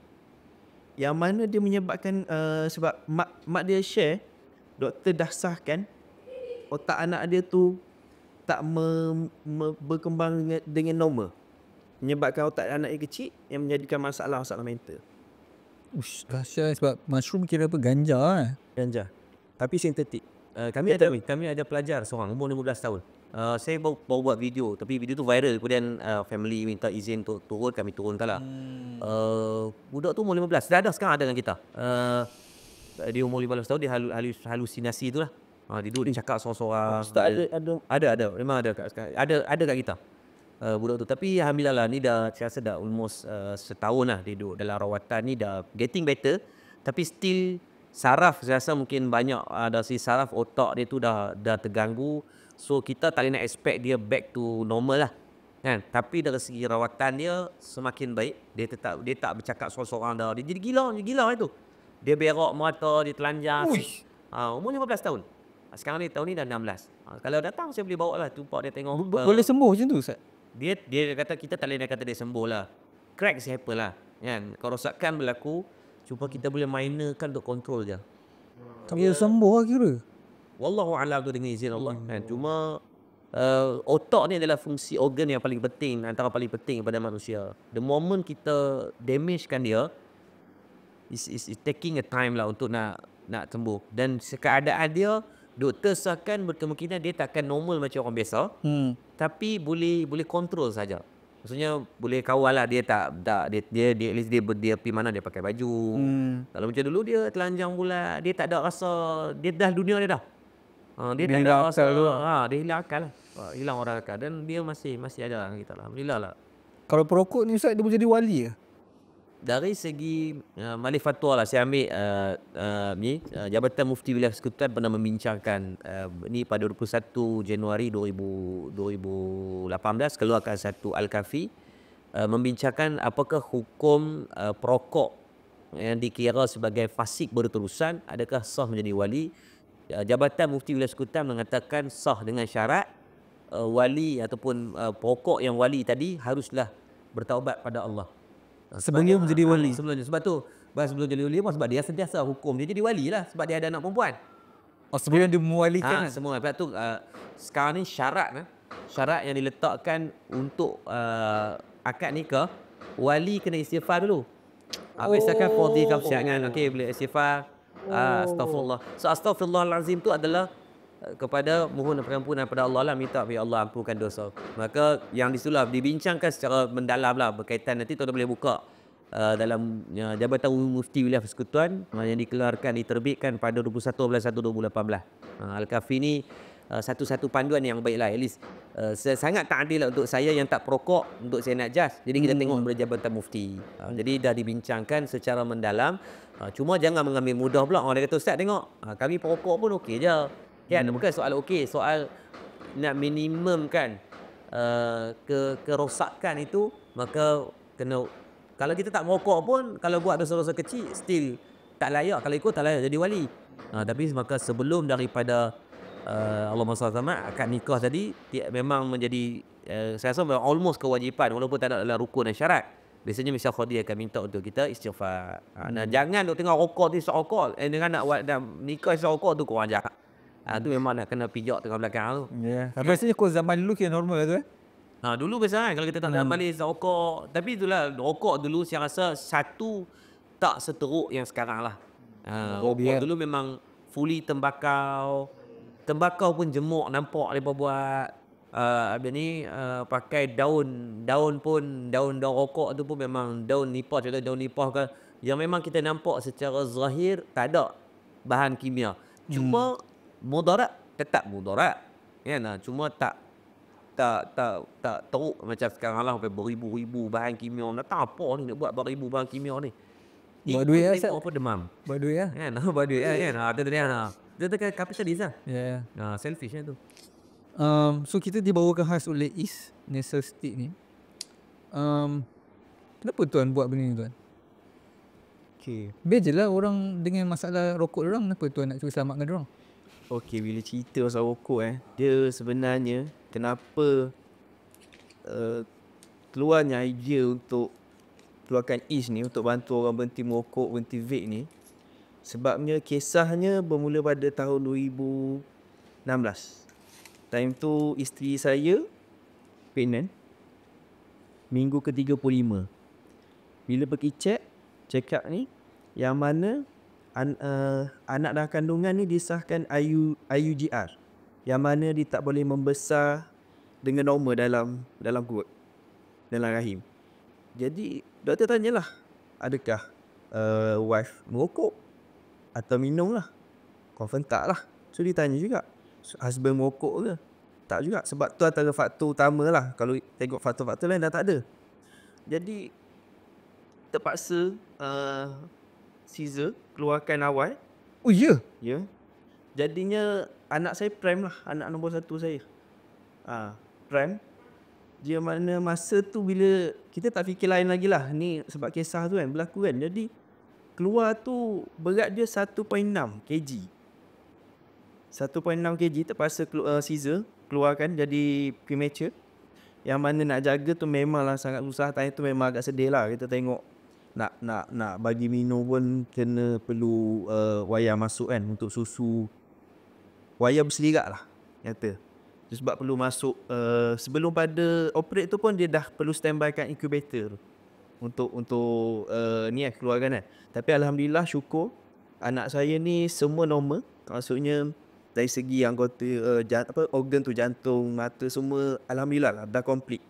Dan dia tak perlu masuk dan. Tapi still lagi banyak lah perlu duduk dalam NICU ni. Lama 2 minggu 3 minggu masa tu. Jadi berbalik pada kisah ni, kita orang fikirlah dengan wife lah, wife fikir lah. Kenapa? Apa reason? Sebab Reason antaranya adalah rokok apa semua ni. So memang masa pregnant kepada anak first ni memang selalu nak keluar rumah lah. Nak apa, kadang-kadang bila dah keluar ni makan kat mamak, kat kedai makan kan. Pada tahun tu 2016 ni tak ada lagi penguatkuasaan tak boleh larangan merokok di kedai-kedai makan. Tak ada dikuat kuasakan lagi kan. So kita fikir kan, antara faktor utama juga yang menyebabkan tu adalah second smoker. Sebab kalau kita tengok kalau dulu meja sebelah selamba je isap rokok. Tu memberi kesan kepada pregnant lady, isteri saya tadi. Menyebabkan kesan ni. Memang kalau kita fikir secara logik, orang takkan fikir lantaklah kopi isap rokok. Peduli apa orang keliling. Sedangkan kalau kita tengok ada yang duduk satu family, anak dia sebelah ke apa, dia lagi isap rokok. Lagilah dia nak fikir orang lain. Jadi sebabkan faktor tu, ada kita orang rasa ada satu macam mana, satu matlamat, satu misi yang mana kita nak bantu untuk orang berhenti merokok. Sebab kita tahu nak berhenti ni bukannya mudah. Orang nak berhenti rokok tak mudah. Tapi dari segi statistik pun ada 2/3 sebenarnya daripada perokok ni nak berhenti rokok. Sebab tu kalau kita tengok statistik pergi kepada vape ni sangat tinggi. Sebahagiannya disumbangkan oleh orang yang nak berhenti merokok tadi. Tapi fail sebab dia ketagihan sama. Jadi tadi ni wife pun tanya ibu ni yang mana memang certified aromaterapist,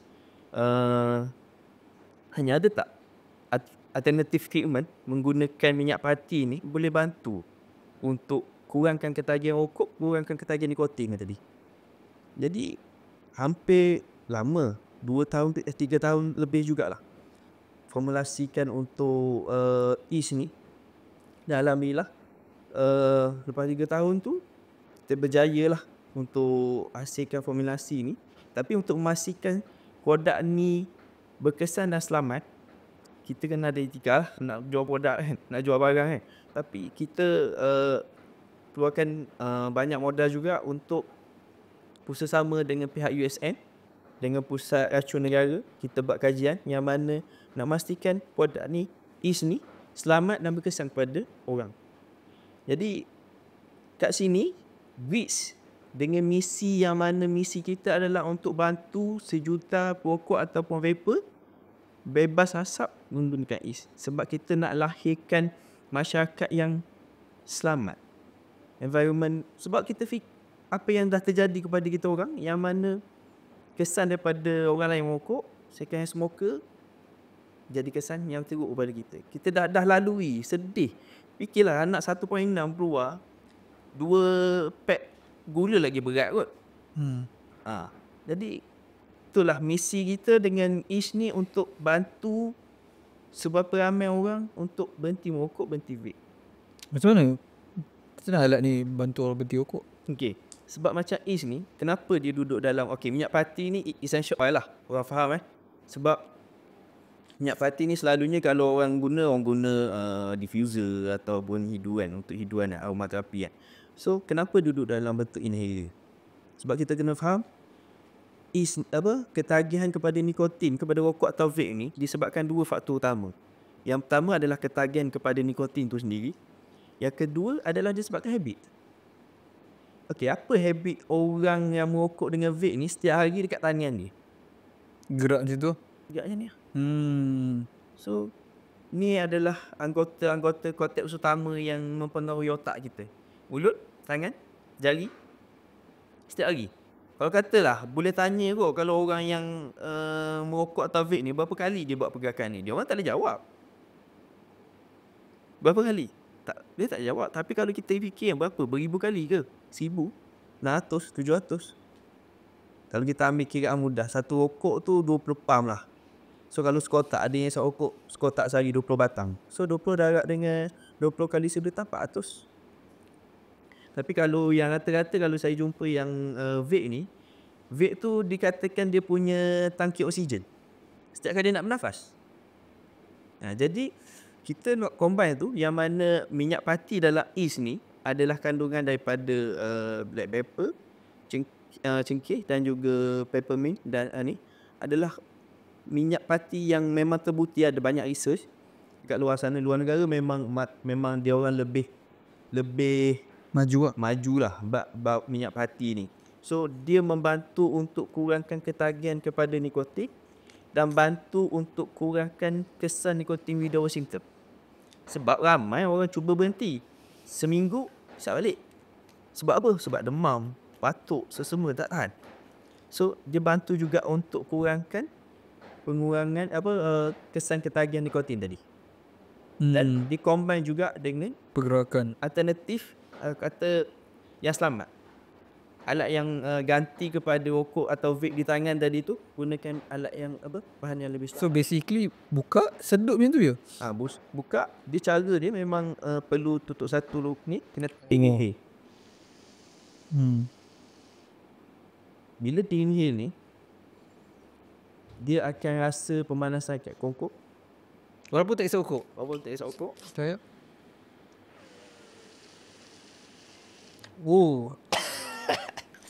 Dia ada Bawah ni rasa dia rasa pemanasan dekat kongkong, dekat dada, lepas tu rasa fresh.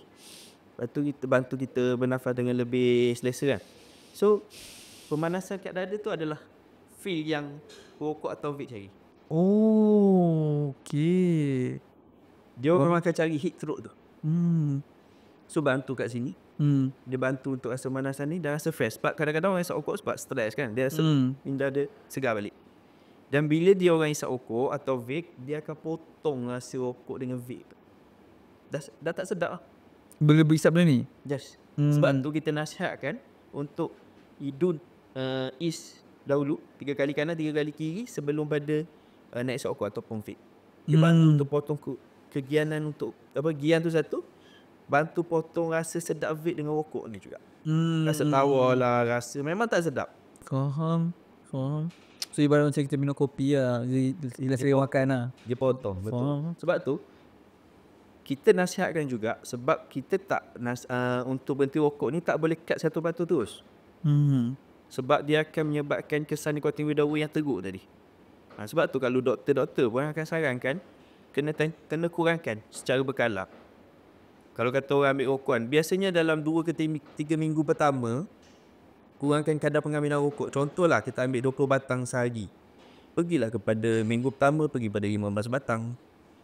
Dan minggu kedua pergi kepada 10 batang. Pergi kepada 5. Pergi pada 3, 2, 1. Sebab nak putuskan satu, lebih mudah untuk memutuskan 20 tadi.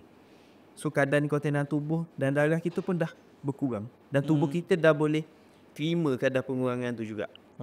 So bila was dah berjaya putuskan rokok tadi, satu hari hidup tanpa rokok ataupun vape tadi, tanpa apa-apa nikotin lah. So cukupkan, sebab tu kita ada 21 days quit smoking challenge. So selama 21 hari tu tak sentuh apa-apa rokok, apa-apa vape, apa-apa nikotin lah. Time tu mulakan, InsyaAllah. Sebab apa? Dah boleh putuskan. Sebab tubuh kita pun, darah ni ada cycle dia. So cyclenya maksudnya tubuh kita akan hasilkan sel darah merah yang baru. So bila dia dah keluarkan yang baru, yang mana dah tak ada terkesan dengan nikotin ni, InsyaAllah untuk persentage berjaya tu lebih tinggi. Sebab tu dia bukannya magic lah. Sekali hidup boleh hilangkan ketagihan yang dah berpuluh tahun tu. Dia tipu lah. Yang penting memang dia kena konsisten dan dia disiplin. Yang sebab tu bila orang berhenti rokok ni, first kali niat dia, mindset dia. Kalau dia tak nak berhenti rokok, tak guna. Tak ada orang boleh ubah dia. So niat dengan mindset first. Yang ni adalah untuk bantu dia. Hanya untuk bantu.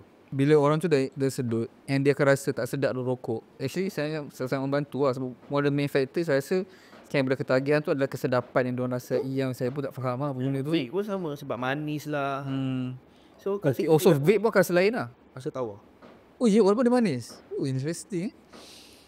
Tapi ni kita akan sedut kan.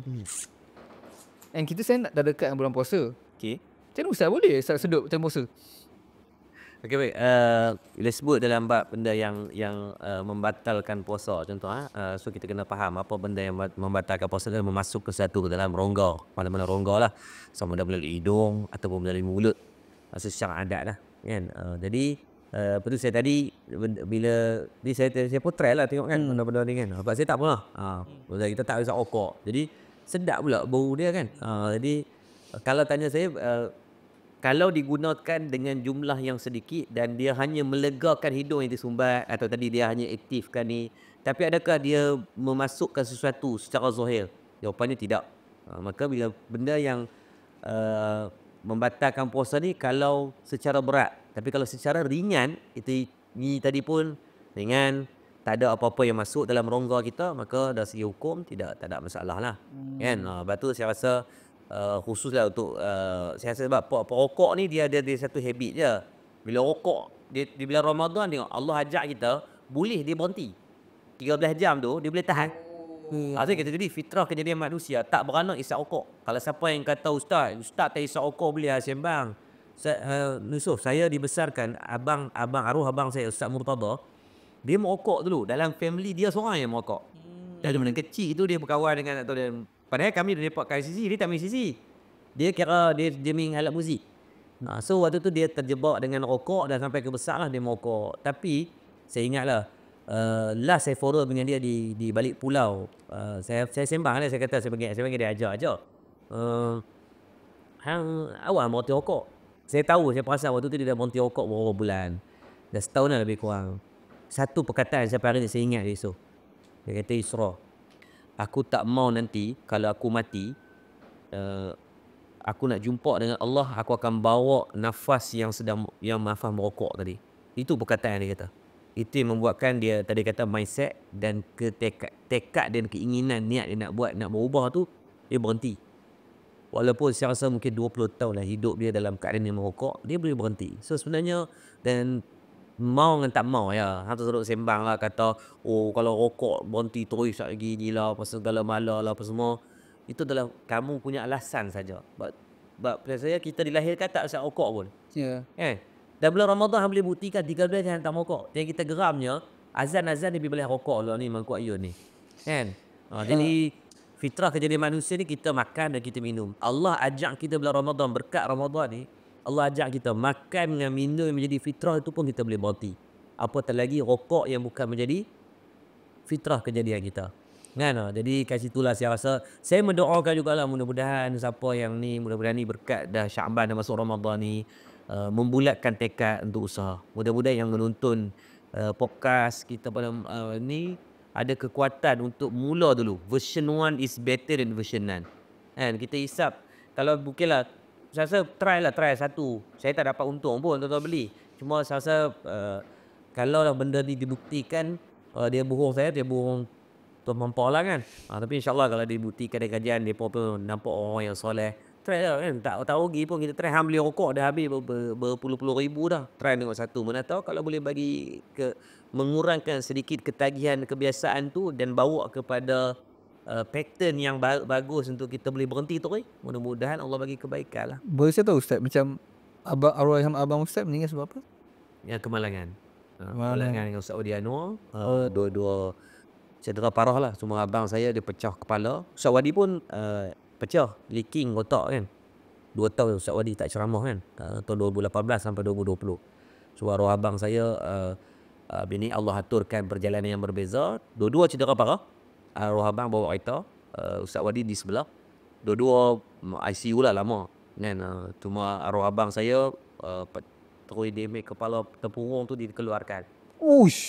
Saya pergi tengok lah waktu, sebab saya yang kena buat keputusan kan. Waktu doktor cakap tu, saya pergi masuk dalam bilik waktu kira lepas kemalangan kan, duduk ICU untuk dah buat keputusan sebelum operation. Memang hancur lah nampak kepala hancur kan. Lepas tu operation berjaya Alhamdulillah. Tempurung berjaya dikeluarkan. Nampak lah kosong tu kan. 10 hari arwah koma, tapi kena jangkitan kuman. Meninggal dunia lah. Tapi saya berbangga lah tengok arwah boleh berhenti merokok sebelum dia meninggal. Hampir 2 tahun lah. Masa tu dia daripada mana ke mana? Nak pergi mana? Dia arwah pergi ke Indonesia ke Ustaz Somad di Riau, di tempat Ustaz Somad lah. Pergi ziarah dengan Buya Hamka, tempat Buya Hamka, balik pergi berdakwah lah kan. Balik tu lah, balik tu. Masa dia balik rumah? Balik Balik rumah? balik nak balik rumah.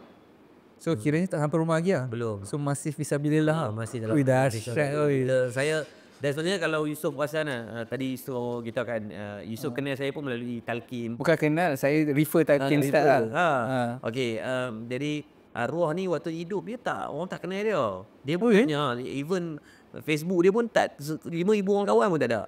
Tapi Allah angkat dia waktu dia meninggal lah. Jadi fenomena. Saya rasa di Sungai Petani tu ada satu masjid tu, masjid yang paling lama 50 tahun dah. Tak pernah orang datang solat seramai dia. Ya kan? Kuala masjid ni bukan masjid tu, 2 masjid kering. Orang pergi ambil wuduk kat sana datang sebenarnya. Itu satu Allah angkat dia ketika dia meninggal lah. Dan itu yang saya tengok apa yang di arwah buat itu jadi satu inspirasi kenapa apa saya perjuangkan hari ni lah. Yang kita buka pusat pendidikan bercuma, jaga anak-anak yang terlibat dengan dada, yang terlibat dengan benda-benda yang tak elok ni. Sebab bagi saya there is always chance lah untuk orang berubah. Jangan pandang ahli maksiat itu sebagai ahli maksiat selamanya. Kerana mungkin saat dia meninggal, dia sebagai ahli orang yang Allah ampunkan. Dan jangan anggap kamu sebagai ahli ibadah selamanya akan sempurna dengan kebaikan. Mungkin mati dalam keadaan su'ul khatimah kalau Allah takdirkan sebegitu. Maka pandanglah dengan pandangan rahmat Allah lah mudah-mudahan. InsyaAllah. Tu yang macam view mungkin confused. Yang Ustaz cakap di masa Allahyarham mak saya meninggal tu nak kena baca talqin, saya refer kat Ustaz punya. And untuk yang macam rasa macam syok kehidupan kan, nak merasa ingat kematian, refer talqin Ustaz Yaakob Yusra dahsyat.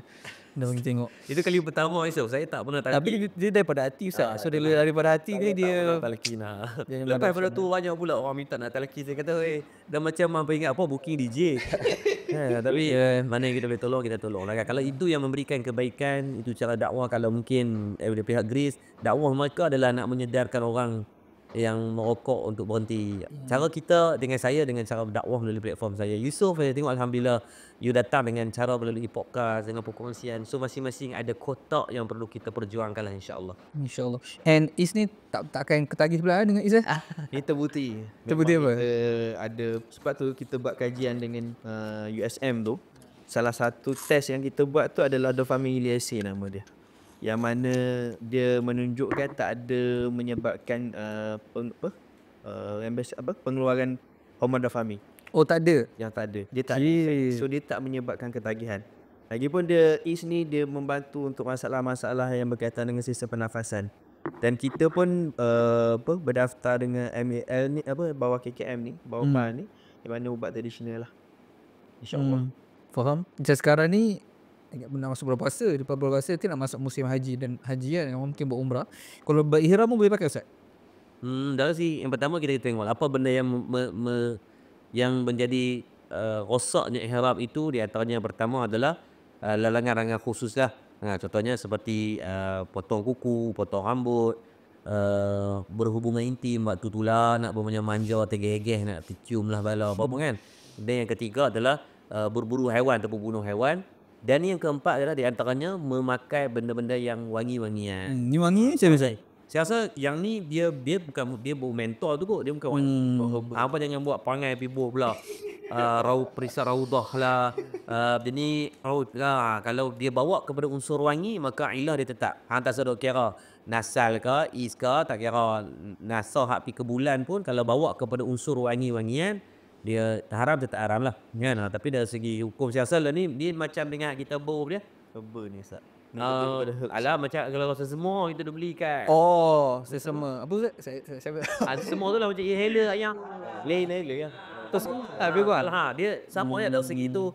Dan tak ada lah rasa berat kita masuk rasa apa-apa ke. Yang segenyang tak ada. Dan tak ada lah bila saya pakai tu badan bau ataupun biar ni pakaian saya bau.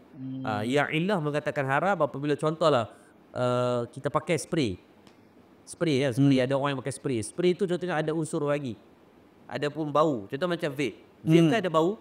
Okey. Perisa-perisa tu bau kan. Maka yang tu fatwa mengatakan tak boleh. Yang So kalau spray mulut pun tak boleh lah? kalau ada bau. Kalau ubatan tu memang bau dia ubat, dia betul tak wangi. Tapi spray untuk wangi mulut tak boleh lah ke? Tak boleh. Okey. Ulama kata tak boleh. Ya nah. Kalau gitu orang vape tengah ihram boleh tak? Tu fatwa kata tak boleh. Oh, fatwa tak boleh. Vape Thailand tak boleh. Tak boleh tu sebab Allah huduknya. Memang kuat ayun. Tak main tahu dia duduk dalam toilet kan. Tak ada orang pandang kan. Cuma sebab mendapatkan permasalahan rumah kan. Kita tak tahu mungkin ada yang tak faham kan. So maksudnya kalau macam merokok ataupun vape tengah ihram tu macam mana tak? Sebab tu kadang-kadang kita kembali kepada asas hukum tu. Perbincangan fiqh dia kata apa? Apa yang boleh merosakkan kita punya ihram adalah apa-apa yang melibatkan penggunaan minyak wangi ataupun aroma yang boleh bawa kepada bau. Yang bau tu bukan daripada nature. Buah ada bau, tapi itu itu bau yang nature. Contohlah kita tengah ihram kita makan buah harum manis. Ataupun buah durian. Dia memang ada bau dari segi nature dia. Cuma afdal para ulama kata benda yang boleh bawa kepada unsur fitnah elak kalak. Hang makan durian confirm kantinnya atau suruh sembang lah. Kan? Orang boleh teka ni musangking ke duri hitam. Kan? Jadi sama dalam unsur contohlah kalau kita nak buat dari segi apa-apa benda. So dari segi yang ni kita tahu dah bau nature dia memang bau itu. Apa janganlah PPRD pula buat pula version abis ni tadi kata kan murauqah lah bau abis ni malaikat menangis ke malaikat teriak ke apa semua benda yang boleh bawa kepada unsur bau, maka kalau digunakan selain daripada ihram tak ada masalah.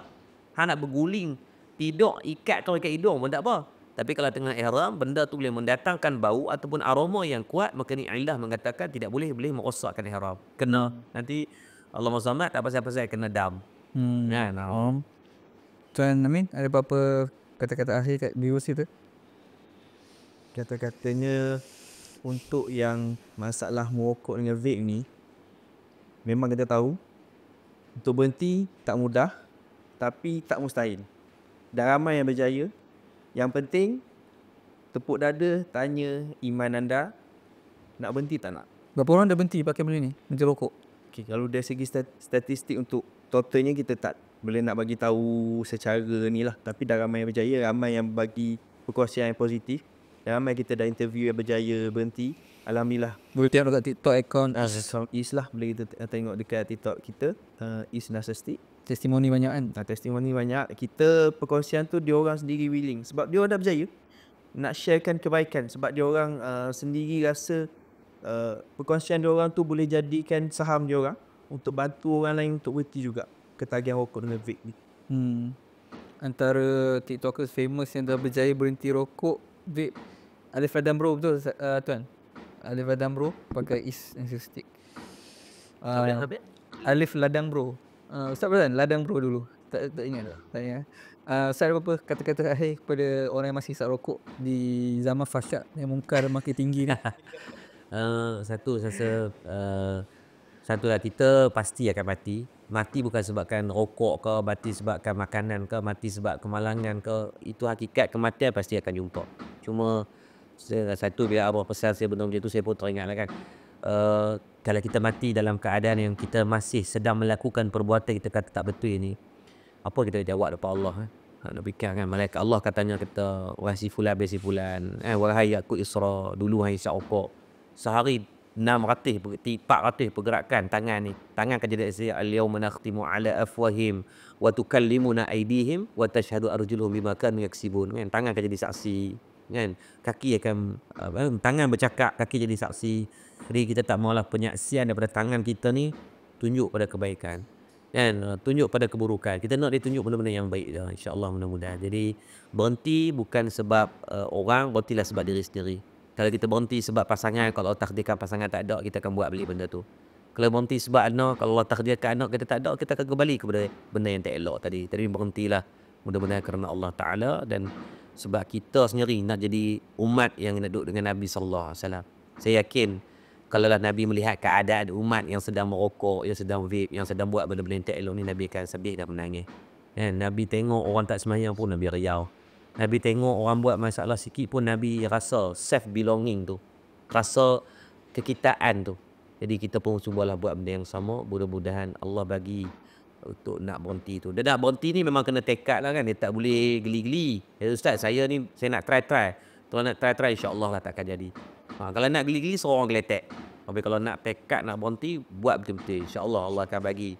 Ana inda zanni abdi bi. Allah di atas sangkaan hamba dia. Kalau tuan-tuan tekad atau tuan-tuan boleh buat, insya-Allah Allah mentakdirkan keadaan tersebut. Tapi kalau tuan-tuan memang awal-awal apa-apa, saya nak try dulu Ustaz. InsyaAllah dia akan kembali kepada yang tak elok tadi. Sebab iblis ni dia ada. Kan? Dia takkan tak apalah dia nak berubah dah, tak apalah kita tangguhlah dengan tasbih kafarah suratul Ansar kacau dia dah.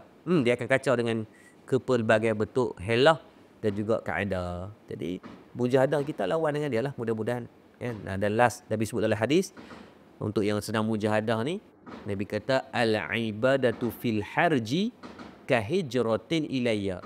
Orang yang boleh bermujahadah tinggalkan kemaksiatan, benda-benda tak elok dia buat ni, maka Nabi kata pahala kahijratin ilayya, seperti mana kamu berhijrah kepada aku. Besar pahala tu.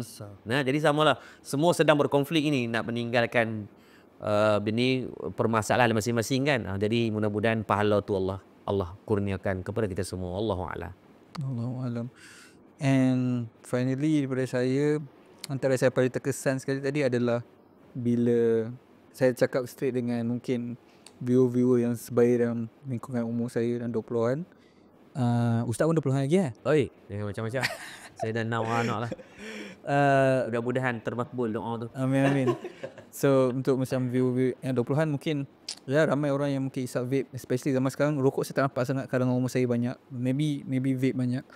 Mungkin dia akan rasa macam mungkin ramai yang akan bila dia lepak kedai mamak dengan kawan-kawan, lepak dengan kawan-kawan usually mesti akan vape ramai-ramai. And kalau tak vape pun kawan-kawan mesti akan ada yang vape. Saya yakin bahawa ke akhirat nanti antara penyesalan yang Allah SWT bagi tahu wasahibati wa bani bila jumpa lari daripada kawan-kawan ni semua, mungkin ada antara dia lari daripada kawan dia yang mana dia nampak kat dunia ni melakukan benda yang mungkar, iaitu mungkin isap rokok ataupun vape, dan tak tegur dan dituntut sebab tak ingatkan dia, dan dia lari kepada sahabat dia tu kat akhirat.